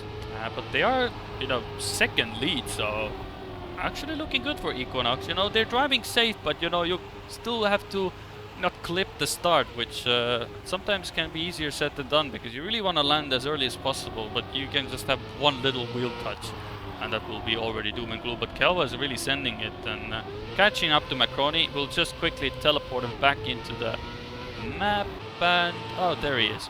Okay, he had a bit of a slower start, and Careless Cobra is actually caught up as well, so can he actually snipe in the end? Etoli does get first position, and Careless Cobra does get Macroni as well, who had to respawn, so it is a draw, but could have been an ace, all things considered, as Macroni practicing the identity. Okay, that's a complete miss, so never mind.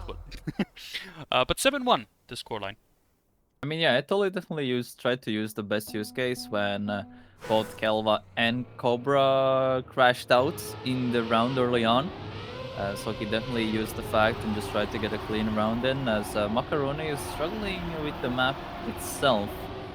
Seems like I see a lot of like very awkward entries and everything like that in most turns. So Macaroni is definitely struggling just to get through the map for what they have.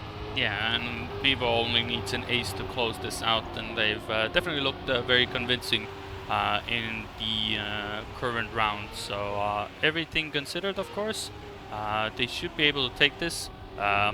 It's very fun to watch as Macroni sometimes just stands still for a moment and then, whew, like magic, pops back in again. But it's looking pretty good at the moment.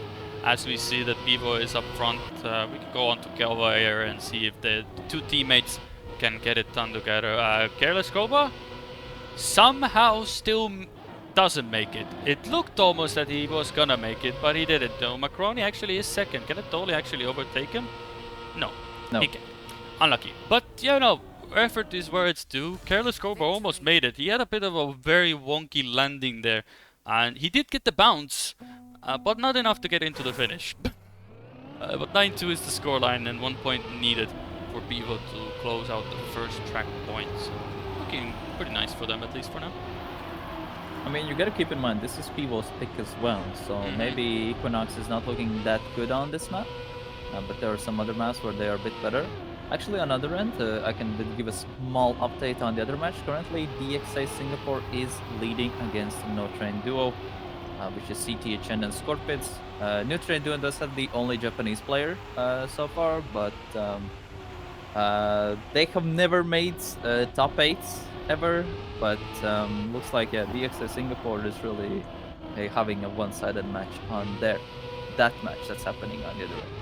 Well, then they can use it as a pretty good way to warm up for the playoffs as well. You know, get the blood flowing, get yourself in the mindset of the match, and we see that currently Etoli still makes it, and Careless Cobra misses again, which allows now for Equinox to take the victory. But with Kelva being second, it doesn't make much of a difference. It does improve the scoreline to 10-4, but in the end it is a track point, so a bit of a moment there for Carlos, who I do believe it happened now twice in a row for him, so definitely something to keep in mind. But we move on to the next map, which will be breaking, which the last time I remember it didn't go so well, at least even for Equinox, who picked this map the last time as well, I believe. Or maybe I'm wrong as well.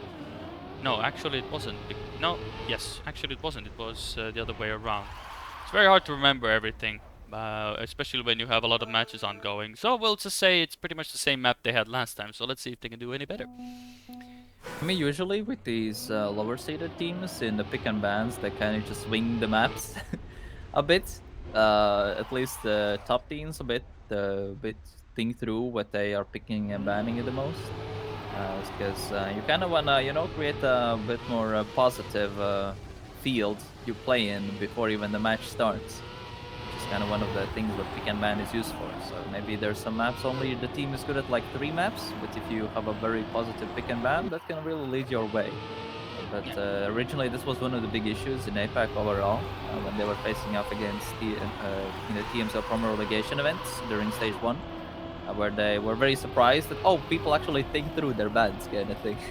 It's like, okay, and they kind of, during the last, or the first regional, especially the top 4 or 5 teams, definitely are really paying focus a lot to their pick and bans a lot more. And yeah, currently it looks like that Pivo Beige is definitely taking the easy ace in this round, despite being Equinox pick.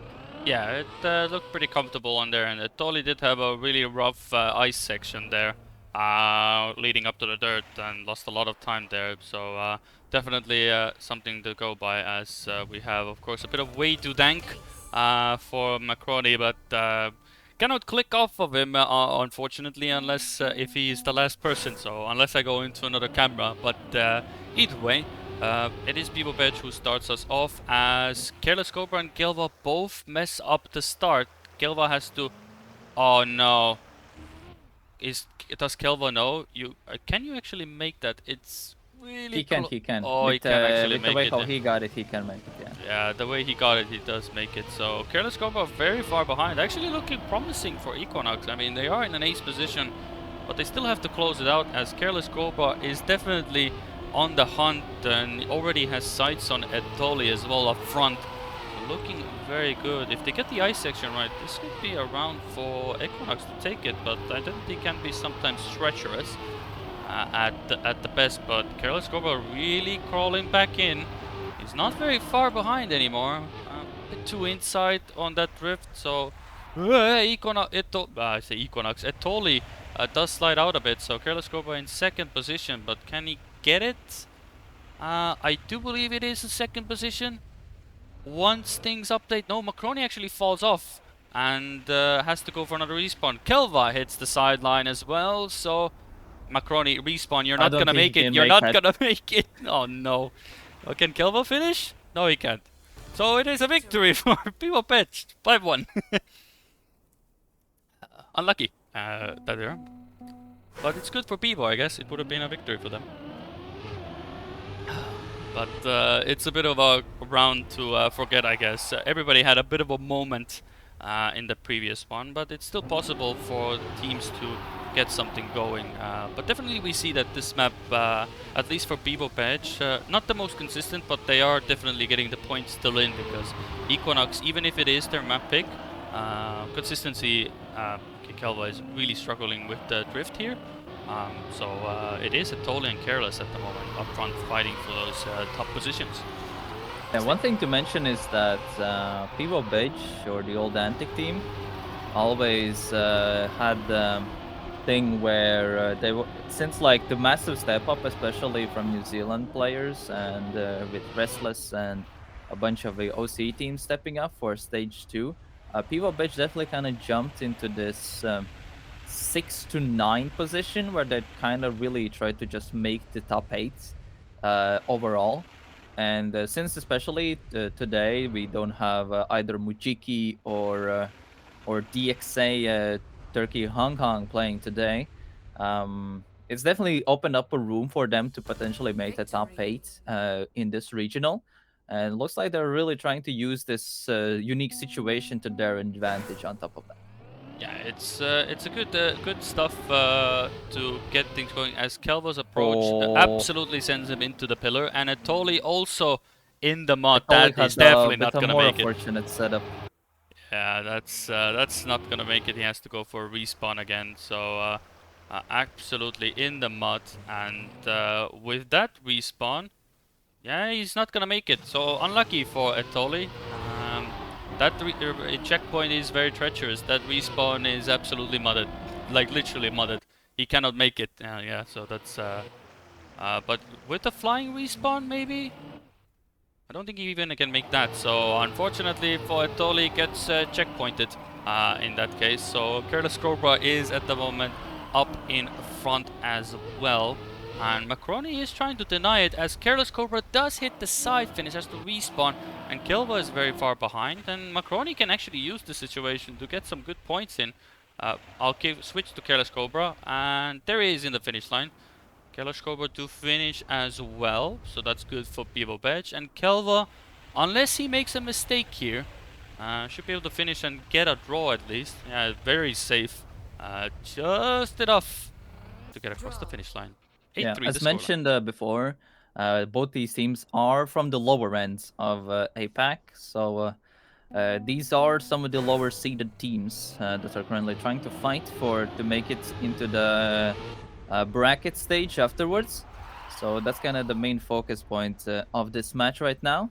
There is another match happening currently right now, but by DXA Singapore and No Train Duo, where DXA are quite easily taking care of that match to secure their top 8 in here this regional as well. Yeah, so that means most likely once this match does conclude, that will be probably it for this round as well, given that DXA probably will secure that match in a quite quick fashion, as this one might take a bit of more time, as the rounds do take a bit longer, given that we have a bit longer maps as well, and there are a few ups and downs on this maps. The map is called Breaking, but currently the only thing we are breaking at the moment is the Equinox track point count, which is still 0, and let's see if they can get something going. It is a draw position.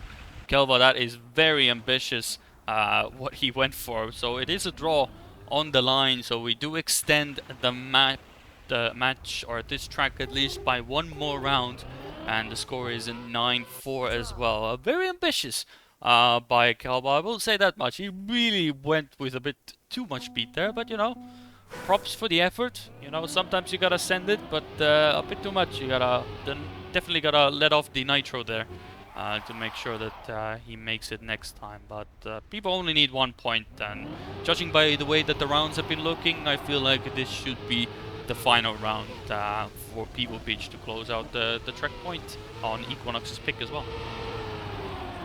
Which is going to be very lovely for them as well. Also, keep yourself hydrated, people. I'm constantly drinking water, because otherwise I will lose my voice, most likely. Refreshing water. So keep yourself hydrated. Very important indeed. As Atoli and Macroni having a bit of a moment in the ice section. So Pivo Beige definitely looking to close out this round. It's an ace position and should be pretty comfortable as well. Kelva has a bit of a moment, but I feel like this will be an ace, so nothing really gonna happen. Kelva takes the most safest line possible through that identity, and it is a 12 for the scoreline. GG on the track point as well, so it puts them into 2-0, and we move on to the next map as well, which I believe, out of the top of my head, will be Grip as well. But we'll have to wait and see how that goes as well. God, it's good to keep yourself hydrated. Gotta love water when I'm casting. I don't drink that much water. I'm more of a Coca-Cola guy myself, but when I do drink water, it's for casting. I saw the discussion on chat and how do the regions currently pair up. I would say that APAC definitely has the massive step up in terms of peak team compared to stage 1. I would say that the current best teams are kinda, I would say, would be like America's number 2 or MIE number 2, I would say. Or maybe number 3. But we'll have to see how everything like that. Yeah, I'm seeing everything happens in the ASC and everything like that. Time zones is gonna be one of the disadvantages for APAC when those events do come in, but we'll have to see how things will look like in practice when those things do come in. Yes, the current number one APAC number 1 MM team is from APAC, which is Team Trident of Baywak and J-Swag, who are one of the teams that have really stepped up during stage 2, and definitely has made APAC way more competitive at the top. But we'll have to see how things will look out in, let's just say, next couple of months with the World Card and ASC coming in next couple of months. Yeah, and of course we'll have to wait and see how that goes. Of course, for APAC as well, like, of course they have pretty good drivers as well, but yeah, when we put up as well, like if I had to put up like a tier list, of course, like certain teams, like I would definitely put, if we take just, if we leave EU aside, and take APAC, MEA, and NCSA, I would definitely put Foot Esports probably at the top end of that start, and they're from MEA. So every region has like their own stand-up team, and then some teams that do trickle in, as Careless Cobra does overtake a Tolly at the end. Frosty, bit of a wild card here. Oh, Kelva almost snipes a Tolly as well. 112 to start us off. Blistering speed, must say. Blistering speed. Frosty, one of the rounds ever. So we were cool store bobbing about regions, but you know, Frosty, good race. Good race. A close one. 2-1 still, you know, so could go either way. Yeah, 112 running time. Yeah, that's a bit of a difference. Even what we saw earlier, I believe that probably in the next round, when we're going to be starting with the quarterfinals, especially tomorrow, I think tomorrow's matches are going to be really, really close and dope. But yeah, these earlier rounds are definitely, let's just say, a bit more on the one-sided end. And yeah, definitely there are a lot of issues. As mentioned, these are some of the bottom tier teams in the region. So there are definitely a bunch of struggles from some of the players. But overall, would love to see also more teams playing maybe in the third regional or next year. There are some plans also to potentially for some changes here and there to make it more, let's say, interesting for next time around. But we'll see how those things will go in the future. Yeah, we're gonna bring back point loss, ladies and gentlemen. It's coming. No, I'm just kidding. No, I'm kidding. Nobody wants that back. No. No, and we won't. No, screw the point loss and the multiplier bullshit. Nobody enjoyed that. That was probably the biggest troll despair you can ever see. Like the moments you people lost some of those 5x's or got the point loss because they finished 9th in the round, for example, in TMGL and stuff. God forbid. Probably the most heartbreaking stuff you could ever see. So we're good with what we have. You know, there's tweaking that can be done then and there, you know. I feel like every region has their own little things that can be adjusted to make them more compatible with the World Tour and make it more approachable as well. Of course, there's general things that can always be adjusted, always quality of life things that can be added, but I feel like every region has like their own little nuance that can be added probably to make it more comfortable for everybody involved and better as well. But that's what this is. This is the first iteration of it, and it's probably been one of the most exciting stuff we've seen in competitive esports as well. And And I've really enjoyed some of the matches. When they get close, they get really close. But for now, at least, for Frosty, I mean, Pivo, definitely having a good time here, and probably will be looking to get going here once we get into the next later rounds into Pivo as well. But we'll see. Maybe Atoli can get a point here, unless something miraculous happens. We'll see. We go into the identity, but there's potential. There we go. That's a point. 360 on the line as well, and that is 2-1, or at least a victory for Pivo. So that is 7-2 the scoreline. Again, another point for Equinox, but they do really need a miracle to catch up, I believe. Victory. But since Pivo only needs like an ace to go as well, so close enough. Let's take a look here. Could be the final round actually, and given how the rounds have been going, probably is going to be the most likely the final round. But Etoli actually has been in the mix as well. Never mind what I just said. Ignore anything the caster says mostly, as Macroni hits the light bulb as well. And Kelva and Careless Cobra are in a very commanding lead. Kelva does hit the block there as well. Does make the jump. I don't know how far Etoli... Hey! Etoli is back in the mix! Ladies and gentlemen, it's not over yet. So Etoli is still there. Okay, Careless Cobra did take the ice slide. He's so far in front, I actually thought he fell off because his name tag disappeared for a moment. But no, he's perfectly fine. He's just so far in front. But Etoli is still going for it. You know, don't give up yet. You know, anything can happen. Frosty with the spin-in can definitely prove to be an interesting point to go into, but if they close this out, that will be it for Pivo. Let's take a look here. Kelva, Careless Cobra, both of them get the 360s nice, and that will be it. Pivo Beige with an ace, close out Frosty 10-2, and that will be the round done and dusted. They move on to the playoffs. Macroni giving us a PowerPoint presentation on how to do Frosty. A perfect way to end the match. But it will be the end of the road for Equinox for the day. Yeah, and that'll be we're finally starting top 8. So hopefully we'll get some properly solid matches now going into. They're going to be happening. The quarterfinals will be happening in just a couple of minutes, and the semifinals and the final will be played out tomorrow. So tomorrow is definitely going to be the spicier day. However, there's going to be half of the top 8 teams going to be eliminated into the next round, as certain things are getting ongoing. I'm currently like trying to find what will be the next matches. Okay, so the round 1 matches of the quarterfinals is gonna be Antic versus Pivo Beige. That's gonna be one of the matches. Then there's gonna be Ferox versus Trident Storm. There's gonna be another match, and then Trident versus DXA Singapore. And the last match is gonna be Restless versus Maroons. So both of the Australian duos are put against each other into the same quarterfinal, basically. I think that's gonna be one of the more interesting matches to see. Either who between a team of bandits and the Restless who goes into the semifinals. As I would say, New Zealanders are definitely looking as the favorites for this regional.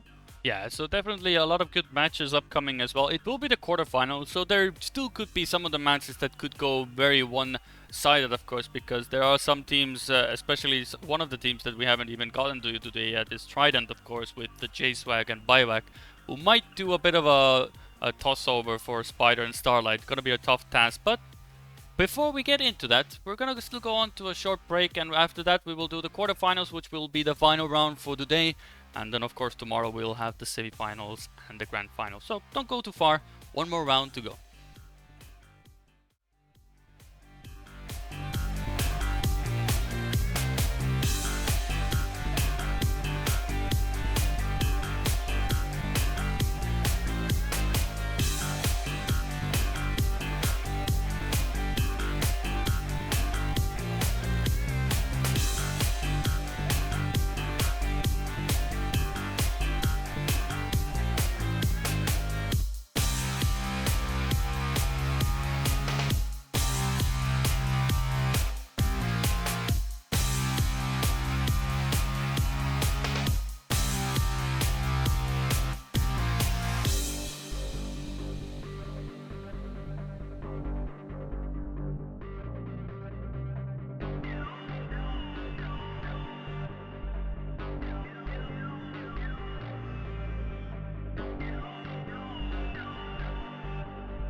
Hello, once again, we're back for the final round for today. It is the quarterfinals of the APAC Regional number 2 for Stage 2 as well. So glad that you're all still here, excited for the next matches as well. And we're gonna get to see at least from this match as well who's gonna be in the semi-finals for tomorrow.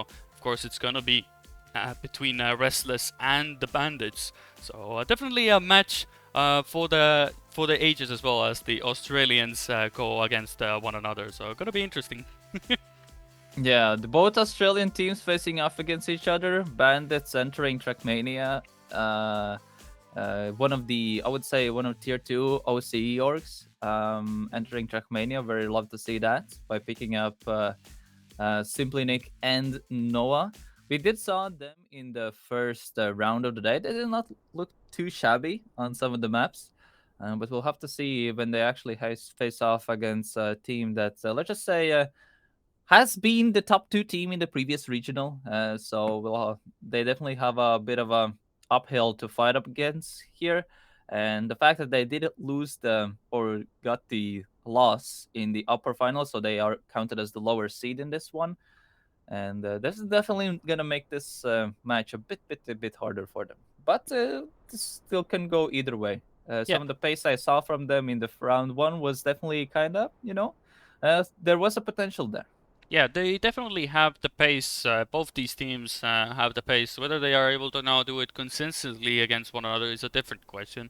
As we already see a bit of variety, at least in regards to map picks as well. We have, of course, a Grip to start us off. We have Control afterwards, Sinuous, no speed and off-road. We do go to Airwalk. It's Airwalk definitely a very popular map as well. Uh, it's always fun to see like some of the maps that at first sight look to be one of the most way too dank maps are the ones that end up being played the most. But that's the old notion of, you cannot judge a book by its cover, and definitely Airwalk has become one of the favorites. Sometimes can be a bit hectic to spectate because everybody's flying about, but once you get everybody in a nice picturesque, you can see some of the most craziest rounds on it as well. So good to see. And Control has been definitely a map as well, and interesting part as well. For those who don't know, of course, we are now in the best of sevens, not best of fives anymore. So we definitely are gonna be allowing teams to pick 3 maps each, and then one more ban by each team, and then we'll have around, well, not one more ban, then it will be a random map chosen from there, and it will be breaking after all. So interesting map pool. We will be definitely seeing Grip, Control, Sinuous, and Airwalk. Will we get to pull Frosty and Breaking? Well, time will tell. But looking forward to, we will have Sinuous as well. We didn't get to see it beforehand. Well, apart from that one round between Antic and I believe my brain names against Neumat, and Div saved it. Trident Storm. There you go. Much better. At least I remember the players' names, but goddamn, every time because I know for a fact there's 2 Tridents as well, so that always is something that gotta keep in mind all the time, which Trident we are speaking of as well. But the pick and bans have been done as well. For now, at least, we will give you a follow-all camera for all of you to see. We see somebody driving backwards on the map. Who is that? I'm curious. Is it Winky? Oh no, I'm too late to see who it is. Somebody was driving backwards. I was unable to see who that was at the time because there's no name tags in the warm-up as well, so don't even know who they were. But we will of course have the teams on your screen as well. As you can see, Restless with Red Bolt and Winky Face, and Bandits with Noah and Simply Nick. It's the match down under between the Aussies, and we'll see how they do. Gonna be interesting.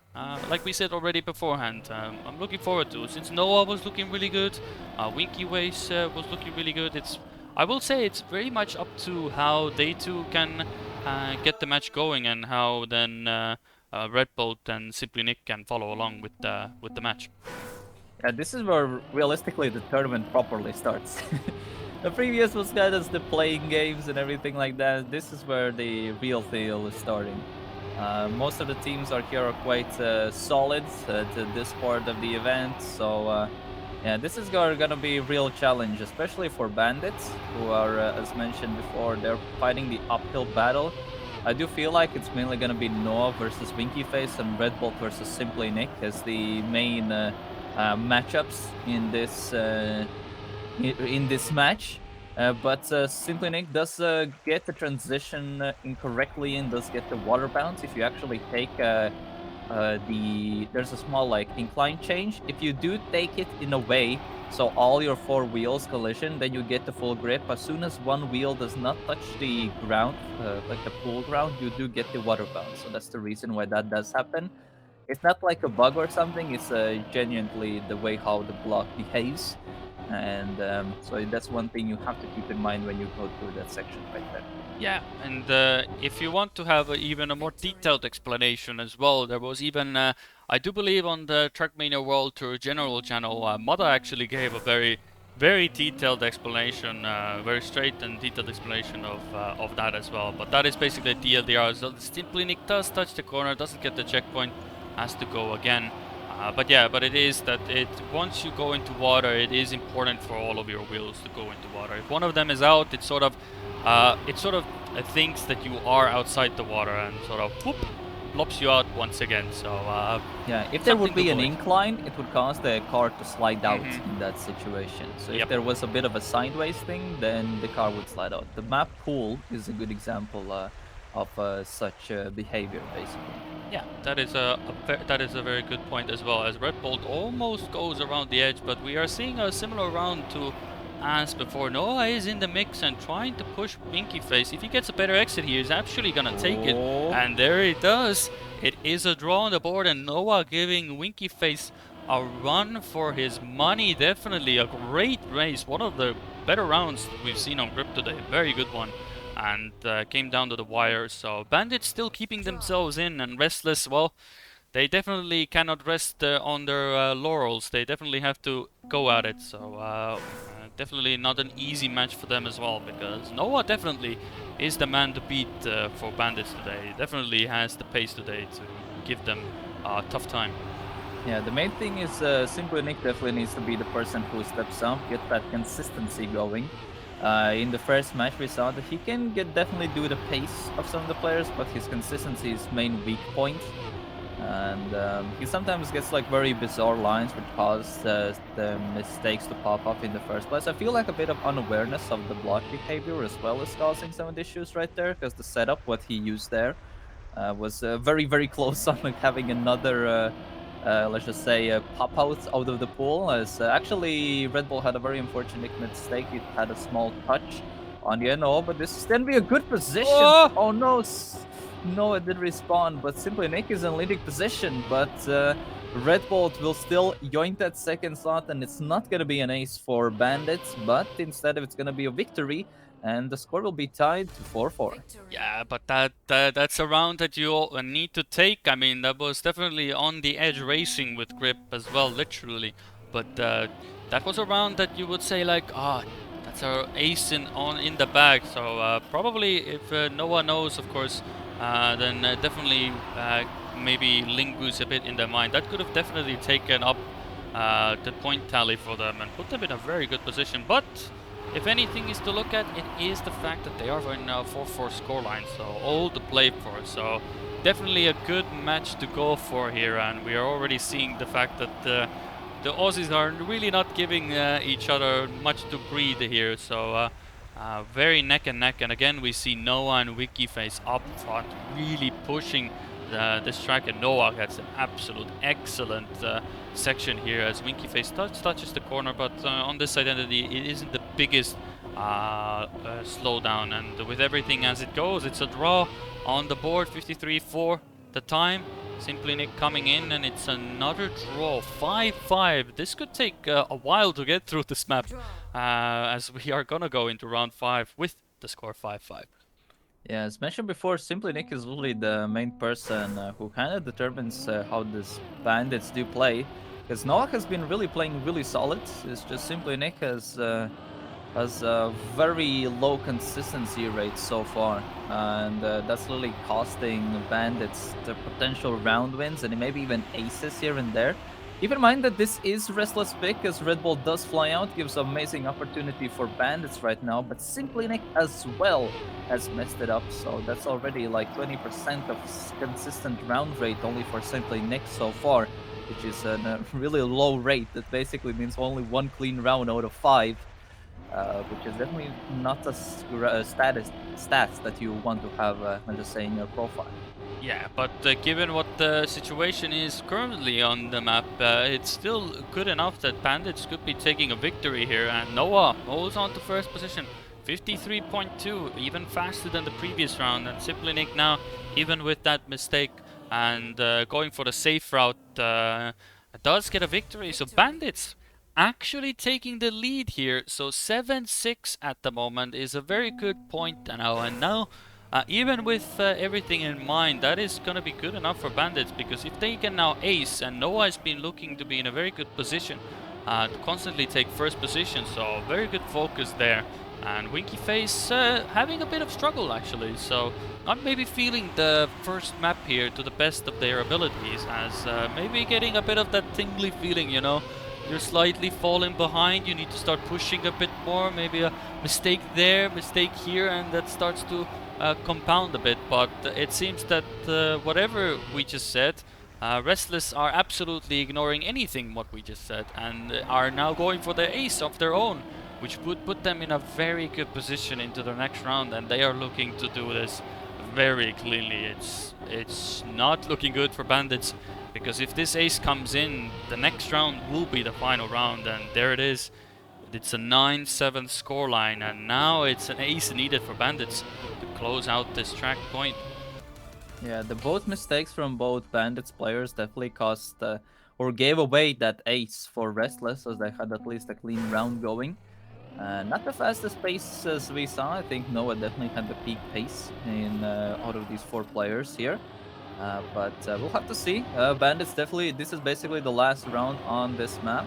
Either Bandits gets an ace or Restless either needs a draw. Even if the other team gets a victory, Restless still gets the win on this map. So Noah is currently doing his part, but Simply Nick is out of this round once again. And despite Noah taking a for solid round win, unless there's something crazy happening and both the Restless players have a complete mess up, this map might go in the way of Restless, and they will take their pick. However, Bandits did definitely show, especially Noah showed a really good showing on this map, considering that this was Restless' preferred map of choice in this match. Yeah, Noah definitely going for 53.1, probably the fastest he's gone in these rounds. But yeah, Simply Nick did miss the checkpoint at the start, so that made the difference and allowed for Restless to cruise their way into a track point. It is a 10-8 scoreline, but that could have gone either way, and it just shows that this match definitely can go the distance. So not an easy time for Restless on their own track point, and that can make a world of difference. But when it matters, they did close it out. That was a good round for them to close it off. Nothing really special needed. Just get to the finish line as well, I believe. Red Bull really took that identity really safely as well when I was spectating. So looked pretty good Yeah, to give a on small his side. update on the other match, currently Antic is up on Pivo Beige 2-0. Ferox is currently beating Trident Storm, and on match 3, Trident Storm is beating DXA Singapore, and so currently the winner of this match will most likely will be playing against Team Trident. However, you know, I don't think it's going to be that likely for DXA Singapore to do take a win in that match and take down currently the best team in the region, in my opinion. At least in terms of the actual time-wise, consistency-wise, even the matchmaking in every single stat, they are showing that they're the best team in this stage. And so the winner of this match definitely will have a hard match. Well, we actually have a good chance that we, in the tomorrow's semifinal, we could potentially get the rematch of the last regionals grand final in one of the semifinals already. So that's a good chance of to happen in this regional as well. Yeah, with the Restless and Trident being the possible matchups as well, so definitely a possibility there. But currently on the map at least, Simply Nick putting those RPG skills into good use, gets first position. and Winky Face is second. Noah is third, and well, Red Bolt is second. Winky Face coming in fourth. So a good start for Bandits, and definitely Control probably has been the MVP of this region, like for APAC at least, and or even MEA as well. Like Control has had some of the most insane rounds. It is through the casting and everything, this has become probably one of my favorite maps to watch, even to play, because it's just so much fun.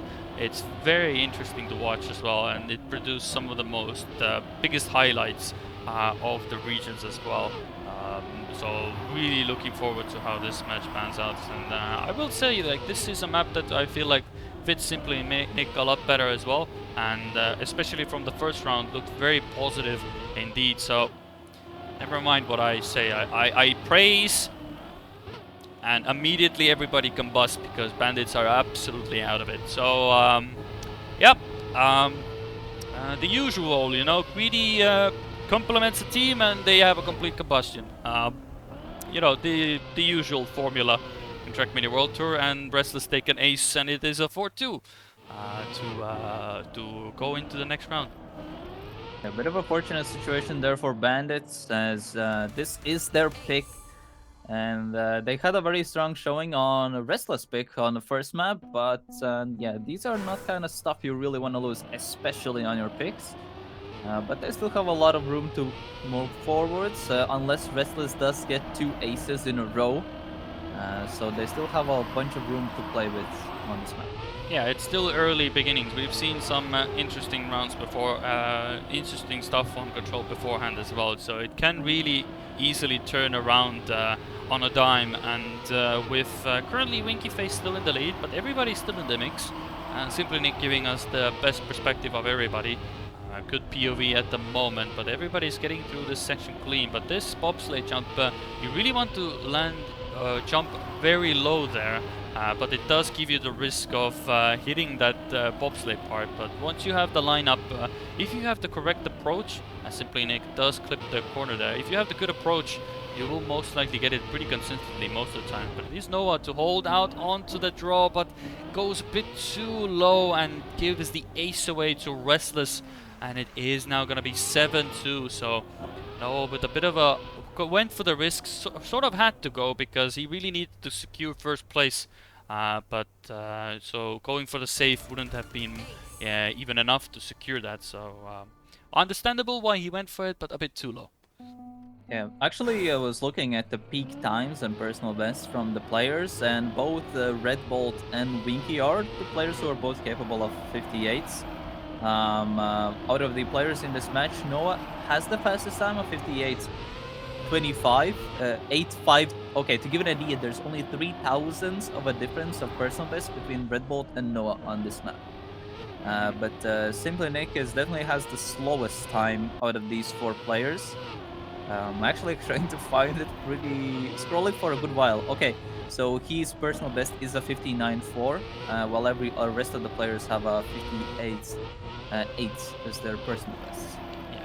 Well, in the end of it all, it of course matters who's going to be first at the moment, and it is Simply Nick, so putting in the work when Noah is down for the count. So, and this could be a good potential round, because Noah is also surpassing Red Bull, so Simply Nick gets the identity right, which he does, so it's now up to Noah, but that is not the approach you want to get, allowing Red Bull to come in second position. Winky Face also comes in third, so a bit of inconsistency coming in from Noah for the identity. Maybe not feeling it quite yet, but Simply Nick definitely putting in the work when it matters. But the draw is only sort of putting a band-aid on a big hole, because it is a hole of 5 points differentiating between Restless and Bandits, and they definitely need an ace to get it going. But it has been looking promising. As I say that, Noah does go over the edge at the start, so it's up to Simply Nick again to hold off the Bandits lineup, and he really needs our first position, because second won't be enough, because that will allow Restless to take the track point as well, which will be very lovely for them, by the way, and with an ace position looking to be very promising. Simply Nick, of course, doing his best. As it goes with a lot more speed, very low jump, very nice entry into the bubble play. That is very clean. Counters 3 to make sure that he has a perfect lineup for the turn. But he really needs to overtake Winky Face here in the end, because if he doesn't, that's gonna be GG for Restless for this track. So he's really hoping for a mistake by Winky, but he has not done one. Gets across the line, so does Red Bolt. And that is a victory, and good enough for Restless to take a 10-4 win on Bandits map pick, putting them 2-0 up in front. Yeah, Bandits definitely were looking way more competitive on the first map, which was Team Restless pick. However, after looking at some of the stats, this map was in quite favor for Restless, so a bit of a weird pick from Team Bandits in that matchup. Some other updates in the meanwhile, Team Antic is currently 3-0 up against Team Pivo Beige. Yeah, rest of the matches are also still going on. You can check them out by a bunch of people doing their POV streams or team streams as well. Ferox as well is up against 3-0 against Trident Storm. So quite one-sided matches so far in the quarterfinals, but we'll see how things will be going. As Trident, also the main team Trident, is also beating are about to 3-0 DXA Singapore as well.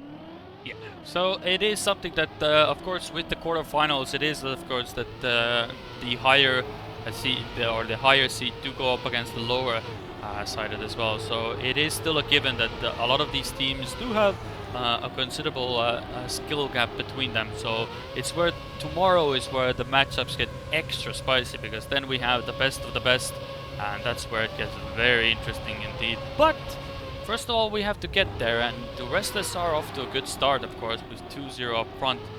Red Bolt is a bit behind on Sinuous, a map we haven't seen much, but I feel like at least for Sinuous, it is a map that, in my opinion, is probably one of the easiest identities in the entire pool, because it is just, it's literally 2 turns left, right, done.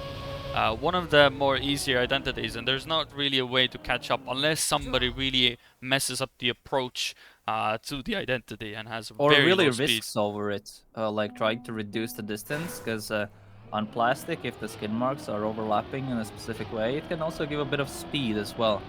So I feel like there's gonna be close matches. I feel like some of the players might be risking for that harder setup to try to gain that 0.2 at least. Which is actually possible on part of the map as well, but we'll have to see what happens, especially if there's like a team in front of them who's trying to just save it. So there can cause some overtakes or some mistakes popping up, despite the identity's easier nature.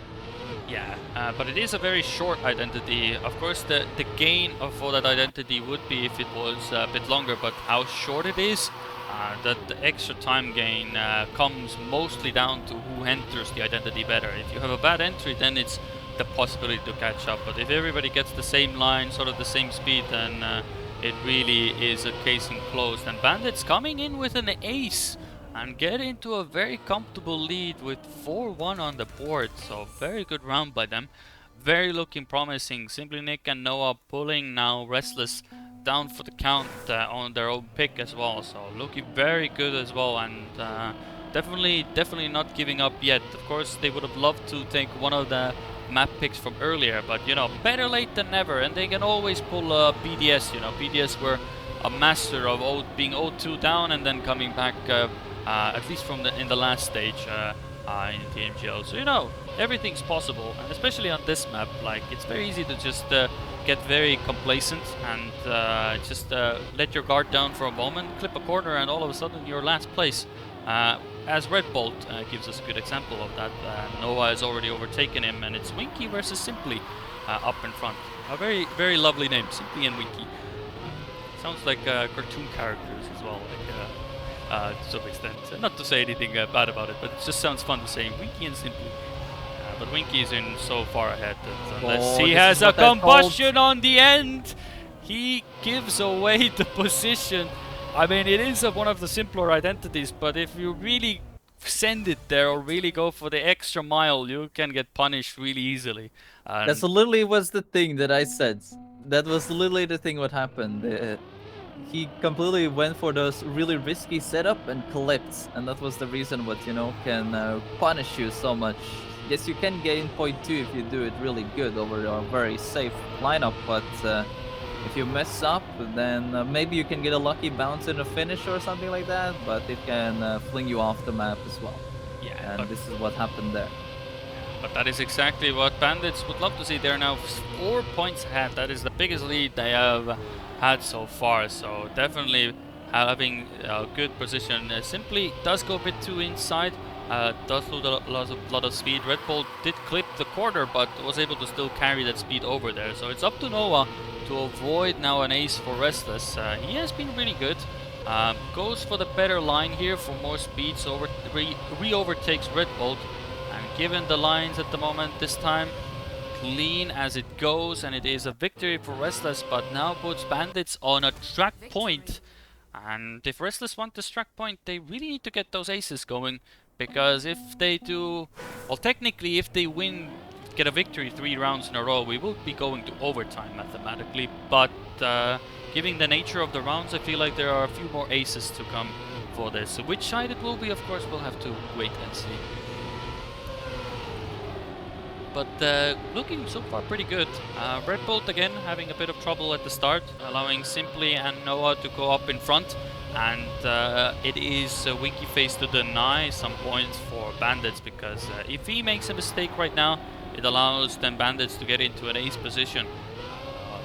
Very looking forward to how this pans out. It's very important to get this ice section right. Set yourself up to the slide, tap the accelerator to straighten out, and then go into the full speed section here. So it is a 1v1 up front at the moment. Noah goes for the wider line, but that is not gonna pay dividends. Winky Face will get it. Simply Face will get it. Simply Nick will get Simply Face. God, I keep doing this. Why do I merge teams' names? Winky Face, now it's Simply Face. God forbid. But it is a draw. That was the Simply Quit from round 2 as well. Yeah, that was a good one. 5-8 is the score. God, I really am merging all the names today, but it's it is what it is. But it's, again, it works in the favor of Bandits though. 5-8, now needing only 2 points to close out their first track point, which would mean that we will be definitely going to map number 5 if that continues. But you know, it's not over until you cross the finish line, and Restless already have showed that if they need to, they can pull out a few aces to conclude the match. So definitely not over just yet. So it's looking quite promising, but they do have to get in and deny Noah, who has been very good, and with Simply Nick in the wings as well, shadowing, is very close around. So anything what can go wrong in the end can make a big difference, as currently Winky Face miles ahead, really looking good. And so far, no mistakes. Everybody gets through here. Red Bolt a bit of a wibble wobble, but gets through in the end. And this will be the final round for Seniors as well. Will Restless get the ace? Many questions linger. Yeah, that one was a bit close, but yeah, Simply Nick Simply Nick and Noah. I don't know, it's just all the time about Simply and Winky, just got when we say that. But yeah, Bandits just need to take either a 1 or 2. In just either one of the players needs to be either first or second, and they will take this map win. So Noah in a very good position right there. Also, Restless really needs to. If they need to take an ace to deny Bandits the map win. I mean, a good position either for the both 2 scenarios currently happening, as the round is getting pretty close. Noah has a solid exit speed right there, trying to put Bandits in a small advantage for the map. Same as Simply Nick is also very, very close. So Lily will all come down to the end. All players are only between 1:15, as Noah, Winky Face, and Red Bull come down to the end. It all comes down to the end. Noah touches. There it Winky is. Face Oh, but Winky gets the clip in the end. No. What a way to end Sinuous. He just went a bit too much to the right, corrected probably right on the line, and that gives the track point to Bandits. What a way to end Sinuous as well. Oh, that's a certified. It reminds me of the same thing that happened last regional to Winky. He was so close to winning the round on pool, but then that one little mistake made the difference, and here the same. So now Bandits get the track point, so we are certified to get 5 maps to be played today, so it won't And what be a 4-0. was the crazy part? That was Restless pick as well. Yeah, definitely. I mean, definitely shows that Noah and Simply Nick are in the full speed community. Definitely were prepared for that map, or at least a map they definitely are not sad or not sad to drive. So definitely showing pace there. Simply Nick also very good on that map, but we are going to airwalk, which could go either way. I feel like now off of that it's very interesting to see how Restless will handle that, because they were in a position to take that map, but that little thing made the difference, and now hopefully Winky Face doesn't let it get to him. I know a lot of times players can, especially who are not very familiar with competitive environments, can let little things like that get to them. So hopefully Winky Face can step out of it real quick and get back into the match. But it's looking pretty good for Bandits. They're in an ace position. They were again. looking pretty good on this map in the first match, but now they have a bit harder opponent up against them. Winky Face really risks it, and Simply Nick barely maintains his third place, but it's a victory for Bandits, 2-1 so far against the vice winners of the previous regional. So if they do take Restless down, I believe... Actually, you know what happens? If Restless does not make top 2 in any of the regionals, they can't make wildcard. So for Restless to make wildcards, they need to get top 2 in rest of the regionals. So if Bandits does pull off the upset here, that could potentially eliminate Team Restless from reaching wildcard tournament, even unless they win matchmaking or something like that. That's the only way how they can do that. But so pretty crazy thing that can Bandits do, as both Noah touches the wall, Simply Nick gets the airtime, and it's a complete paradigm shift in this round, as Winky Face and Red Bolt are now aiming for the victory in this round. Yeah, it's looking pretty promising for them, as long as they get the identity right, which most of them have been getting pretty nicely. Red Bull doesn't get it, but everybody's Simply Nick is missing as well. Winky Face finally finishes, so unless Red Bolt now messes up again, that could have been a round for Bandits there. That was opportunity was there for the taking. Winky and Red Bull both missed the finish or the bumpers. Simply Nick was simply too far behind, but that was just the unfortunate part where Noah and Simply Nick both hit that corner there. Yeah, this is what happened with the identity itself is not hard. It's just when you start to risk it, you want to reduce the airtime, but if you reduce it too much, you can't make it, or you get a weird bounce off it. And this is literally what thing that happens, and so they know that if you risk it really well, you can gain like 0.8 over like a safe setup, and so it's kind of worth for them in these situations to really risk it. So that's why it's a massive PS at the end.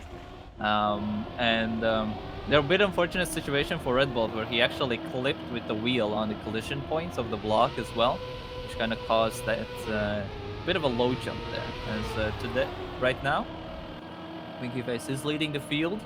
Simply Nick second, but we have seen complete blunders of events in this part, but actually top 2 is the same. Noah does mess up and does allow Red Bull to overtake, and that will be a 4-4 so far on Bandit's pick. Yeah, so we are tied up once again. It's proving to be a very similar case to what we had on Grip as well, or no, not. Yeah, it was Grip as our first map, so looking to be very similar in that regard, where we're gonna go, could be going the long way, but then it can be a few aces and we could be all sorted and done. But currently they are definitely evenly matched on this map, but there is definitely a bit of shakiness coming in as well, because now with the track points as they are, you know, every map now is even more worth than before. As Restless is not able to take, of course, a 4-0. from Bandit, so they really have to push this. As Winky and Simply definitely pushing it up front, and they need a clean end to make sure they don't throw away a few points. As Noah and Red Bolt, it's sort of a 1v1 in the front and in the back. So let's see how they do. Currently, everybody's getting nice. It's gonna be a race to the line. Winky Face and Noah has to respawn and allowing Red Bull to come in and take the lane. So currently, Noah not having the best of time on this identity and not even able to finish at the moment. Even if he had respawn now, it wouldn't have Red made the Bolt had a difference. crazy good identity though.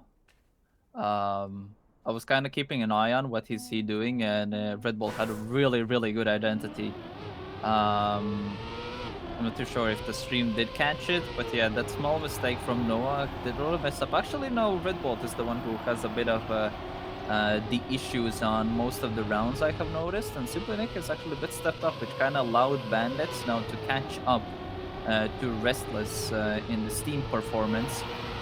But I believe if Bandits just keep their things going, and if Red Bolt has these mistake-filled rounds, I feel like the match can definitely sway into Bandits' favor so far. And especially as we are currently on Bandits' pick as well, this could be the paradigm shift for that to happen as well. And yeah, the only issue is, of course, they do have to deny Winky Face that because once Winky Face does get the identity right, then it's really hard to really get past him. So we do have Noah as a good perspective. Everybody goes for it. Everybody seems to get it. Simply does have to release, but does get it. But as you see, once Winky Face does get the identity down and with perfect lineup, then it's really hard to get in front of him. So now holds on to the draw and keeps the 1 point gap, you know. If they draw it all the way out, you know, and, you know, that's perfectly fine for Restless, but these rounds have been really close on the edge, and both teams have had a moments of lapse of judgment towards the end where they have had moments of glory which have turned from hero to zero. But everything to still play for, and if Bandits gets an ace here, for example, then we have another 9-7 scoreline, and it would be again for Bandits' favor. So everything is still on the cards, and everybody's in the mix. So a close round yet again. Whether it will remain so towards the end, we'll have to wait and see. Yeah, one thing I have noticed is that Winky Face has been really the main person of this map. Has been all the time winning every single round. So the main point for Restless is how Red Bull performs. And so far this looks like a very good setup for Restless. Red Bull, he's not gonna make it. He will respawn it. While Bandits will get the 2 and 3, which will equalize the draw. Even if Red Bull doesn't have the best of rounds, but Winky Face can maintain it, they are still in the advantage from the previous rounds. And even if they get 2 more draws in, it will still be a map win for Restless. But Bandits really need to get that victory or even an ace in on their ends to end off the match. Yeah, but this is now a very dangerous game that Restless are playing because as Simply clips the corner, gets a bit stuck there. So now it's up to Noah to deny Bandits here. He has been really up front there, but Winky Face definitely has had this pace as well. So Restless are now looking to get a victory on the board and close this match out as well. But it is still very precarious because one little mistake by Winky and it allows Noah to take in a draw for the round, which would prolong this match for 1 more round. So it's pretty much all eyes on Winky Face. If he is able to get first position, this should be done and dusted. Red Bull just has to get to the finish line, which of course is easier said than done, at least it seems in this match. But looking at the moment, Winky Face lineup looks good, and I believe that is the way the grouping combos. Noah goes for the risk, but it doesn't matter in the end. He went for the speed just to absolutely send it and hope for the lucky Mary, but that was not enough as he has a bit of a bumper moment there. Whee! Fun times. But that is the map, well, at least the track point for Restless, putting them in a very good position now. They are 3-1 now ahead as we go into map 5 as well. Yeah, I can give you some updates. Antic has beaten Team Pivo Beige 4-0. Ferox has beaten Trident Storm 4-0. And Trident Esports main lineup has beaten DXA Singapore 4-0. So tomorrow we're going to be seeing Antic versus Ferox as the first semifinal tomorrow. And the second semi is gonna be Ferox versus the winner of its apologies, Trident Esports versus the winner of this match. So this is the last match of today in the APAC Regional, and tomorrow we're gonna be playing the both semifinals and final as well. So the top four is getting pretty. It's gonna be where the best matches will be at. And if Restless does continue their performance, we could see, let's just say, a grand final rematch into the semifinals of this regional tomorrow already. Yeah, so definitely possibilities all across the board. But we are on pole. And if you're a fan of Restless, this is a bit of a Troll Despair map for Restless, because this was the map that could have clinched them a track point against in the grand final, I believe, of the last regional. But it came down to one round where Winky Face had a bit of a moment. But we'll see how it goes this time around. Hopefully the ghosts in the closets are not knocking on the door, and with Red Bolt in front, but now hitting the corner allows Simply Nick to go past, and it is a draw for the round. It seems that the ghosts are slightly peeking in still, and Winky Face didn't get the best exit out of there and allows for the draw to come in. So a rough one to start off, but it good is. overtake from Simply Nick to get the draw going instead of a victory. At the very last second, he had a nice overtake there. But yeah, Bandits need to get 3 map wins in a row to have continuation in this tournament. Same thing is for Restless. Like Restless in this scary position where I think they can allow getting a top 4 once, but if Bandits do eliminate them here at this part of the tournament, Restless can't make the World Championship. Yeah, well, it's all to play for as well. It also depends what teams actually show up for the last regional as well, and how. Also, matchmaking is gonna play a very big role, especially because there's 3 APAC teams currently in the top 15 of the global matchmaking standings, which has been the highest regarding non-EU teams so far, and a lot of the teams can get some really big points out of that. So if Restless is also one of the teams who are also up there in matchmaking standings right now, so but they are pretty low overall World Tour points. So those are some of the main things right here. As mentioned previously, BMX JSFAG is currently, or the Trident team is #1 team in matchmaking. Team Restless is actually team number 8 in the matchmaking standings. So they can get some decent points out of it. Yeah, it's but they still need at least top 4s or the grand finals, so they can't really afford to lose to Bandits in this match. Yeah, but it's looking very promising. They already got an ace in the previous round. Of course, Red Bolt does have a bit of a wall touch, but Winky Face definitely showing up here as well. Noah and Simply are trying to catch up with him, but it's looking very promising as we go into this section. Noah is definitely trying to push it, but Winky Face has a lot better line. And with that thing sorted, that is that sorted. And Red Bolt almost catching up to Simply, but in the end, it is a draw, so 5-2 is the scoreline. So yeah, it's looking to be that Restless is going up against Trident Esports in the next round as well. So, but it will be a match and a half as well. It's sort of a... I'm sure that if Restless had to choose, they would probably pick the other side of the bracket. But I think a lot of teams wouldn't want to play against Trident as early as possible. But the semi-finals and the grand final, of course, will be played tomorrow. This is literally the final match for today for the quarterfinals. And Simply Nick is currently 7 seconds behind as well. So giving all the cards to Restless to really make that point gap even bigger than it is. But Winky Face and Noah up front. Noah, well, he's trying his best, you know, it is still a draw position, unless Winky is able to really take Noah to the line here. Does go for a wider line, gets a better exit, but I feel like the gap is too big. Noah's approach is going to be safe enough, and to the line, they get it done. And it will be a draw, and it will be a 6-3 scoreline as well. And we'll have to wait and see how that will proceed, but it's still going to be 3 points the gap. And that's a very comfortable lead considering how the map has been going so far.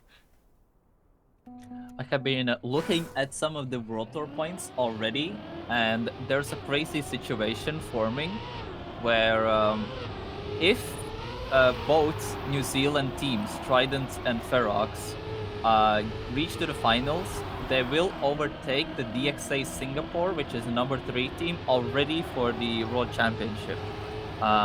So that's literally a thing that can happen if it does happen tomorrow, as one of the scenarios.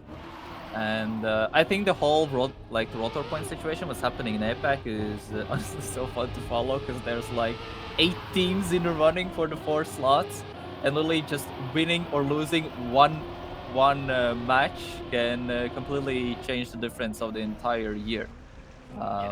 That is definitely the case, because there's a lot on the line, and with the teams, some teams not being there, some teams having a better performance than others, and Bandits getting an ace for this round, that lead has come to an absolute crumble, and we're back to a 6-6 scoreline. So everything that Restless did so far negated by one ace, and we're back to even Stevens. So this match definitely not over. Winky Face and Red Bolt, they see the finish line, and they're very close to it, as Noah has a very unfortunate clip at the start, so already putting a bit of a dent in that plan of Bandits overtaking them on this map. But Simply Nick has been considerably good on this map, I would say.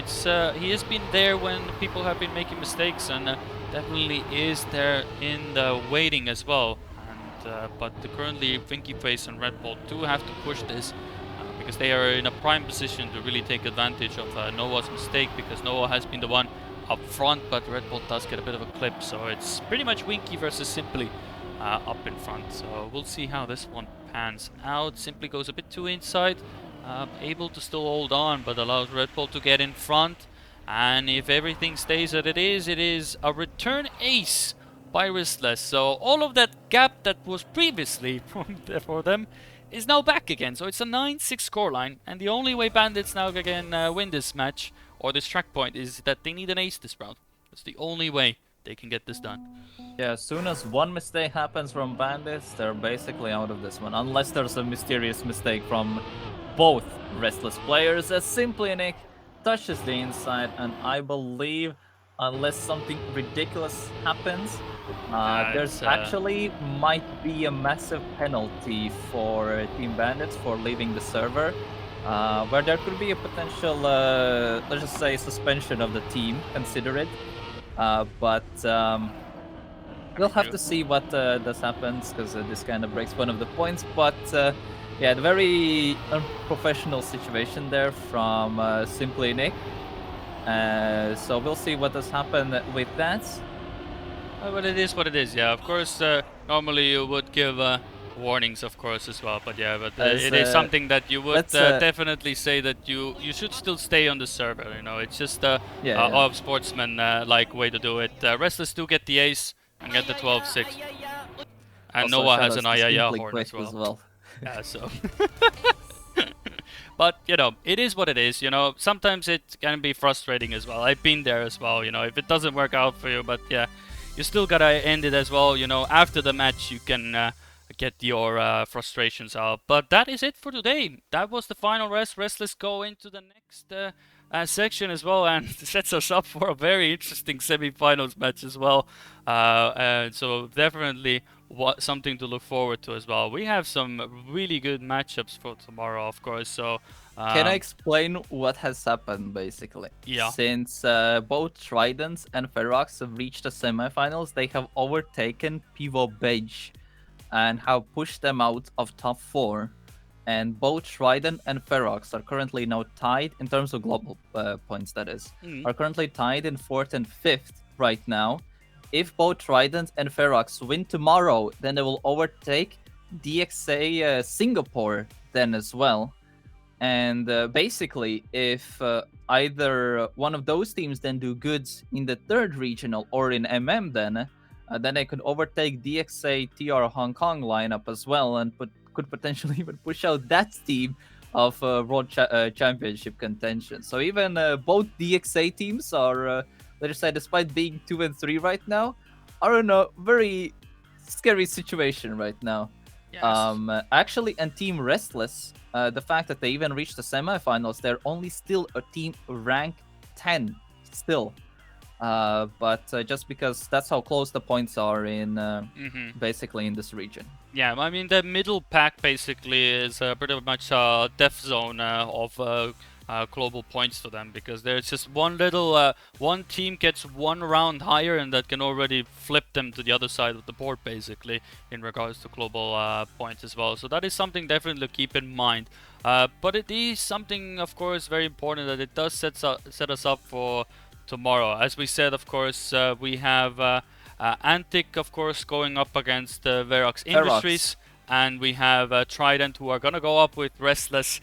The match, of course, we saw in the previous regional in the grand final, already in the semi. So a barn burner matchups indeed. And one thing is for sure, we will have a new finalist, in the grand final. You know what's the crazy part here? If Restless do win against Trident in that match, and then they win the whole regional, then they put themselves immediately into... Sorry? Then they put themselves into Genius World Championship contention. If Everything they to play do for. lose in that match, then they need to grind out if they really want to make it.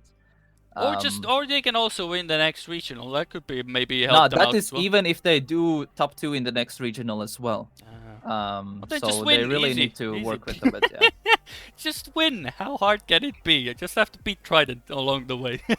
But And maybe Antic as well, or Ferox as yeah, well. there's plenty of teams Because contending these for top that. 4 is looking very... I think these matches tomorrow, both Antic versus Ferox is going to be a good one, and Trident versus Restless is going to be a good one. And I think the final is also going to be pretty fun to watch.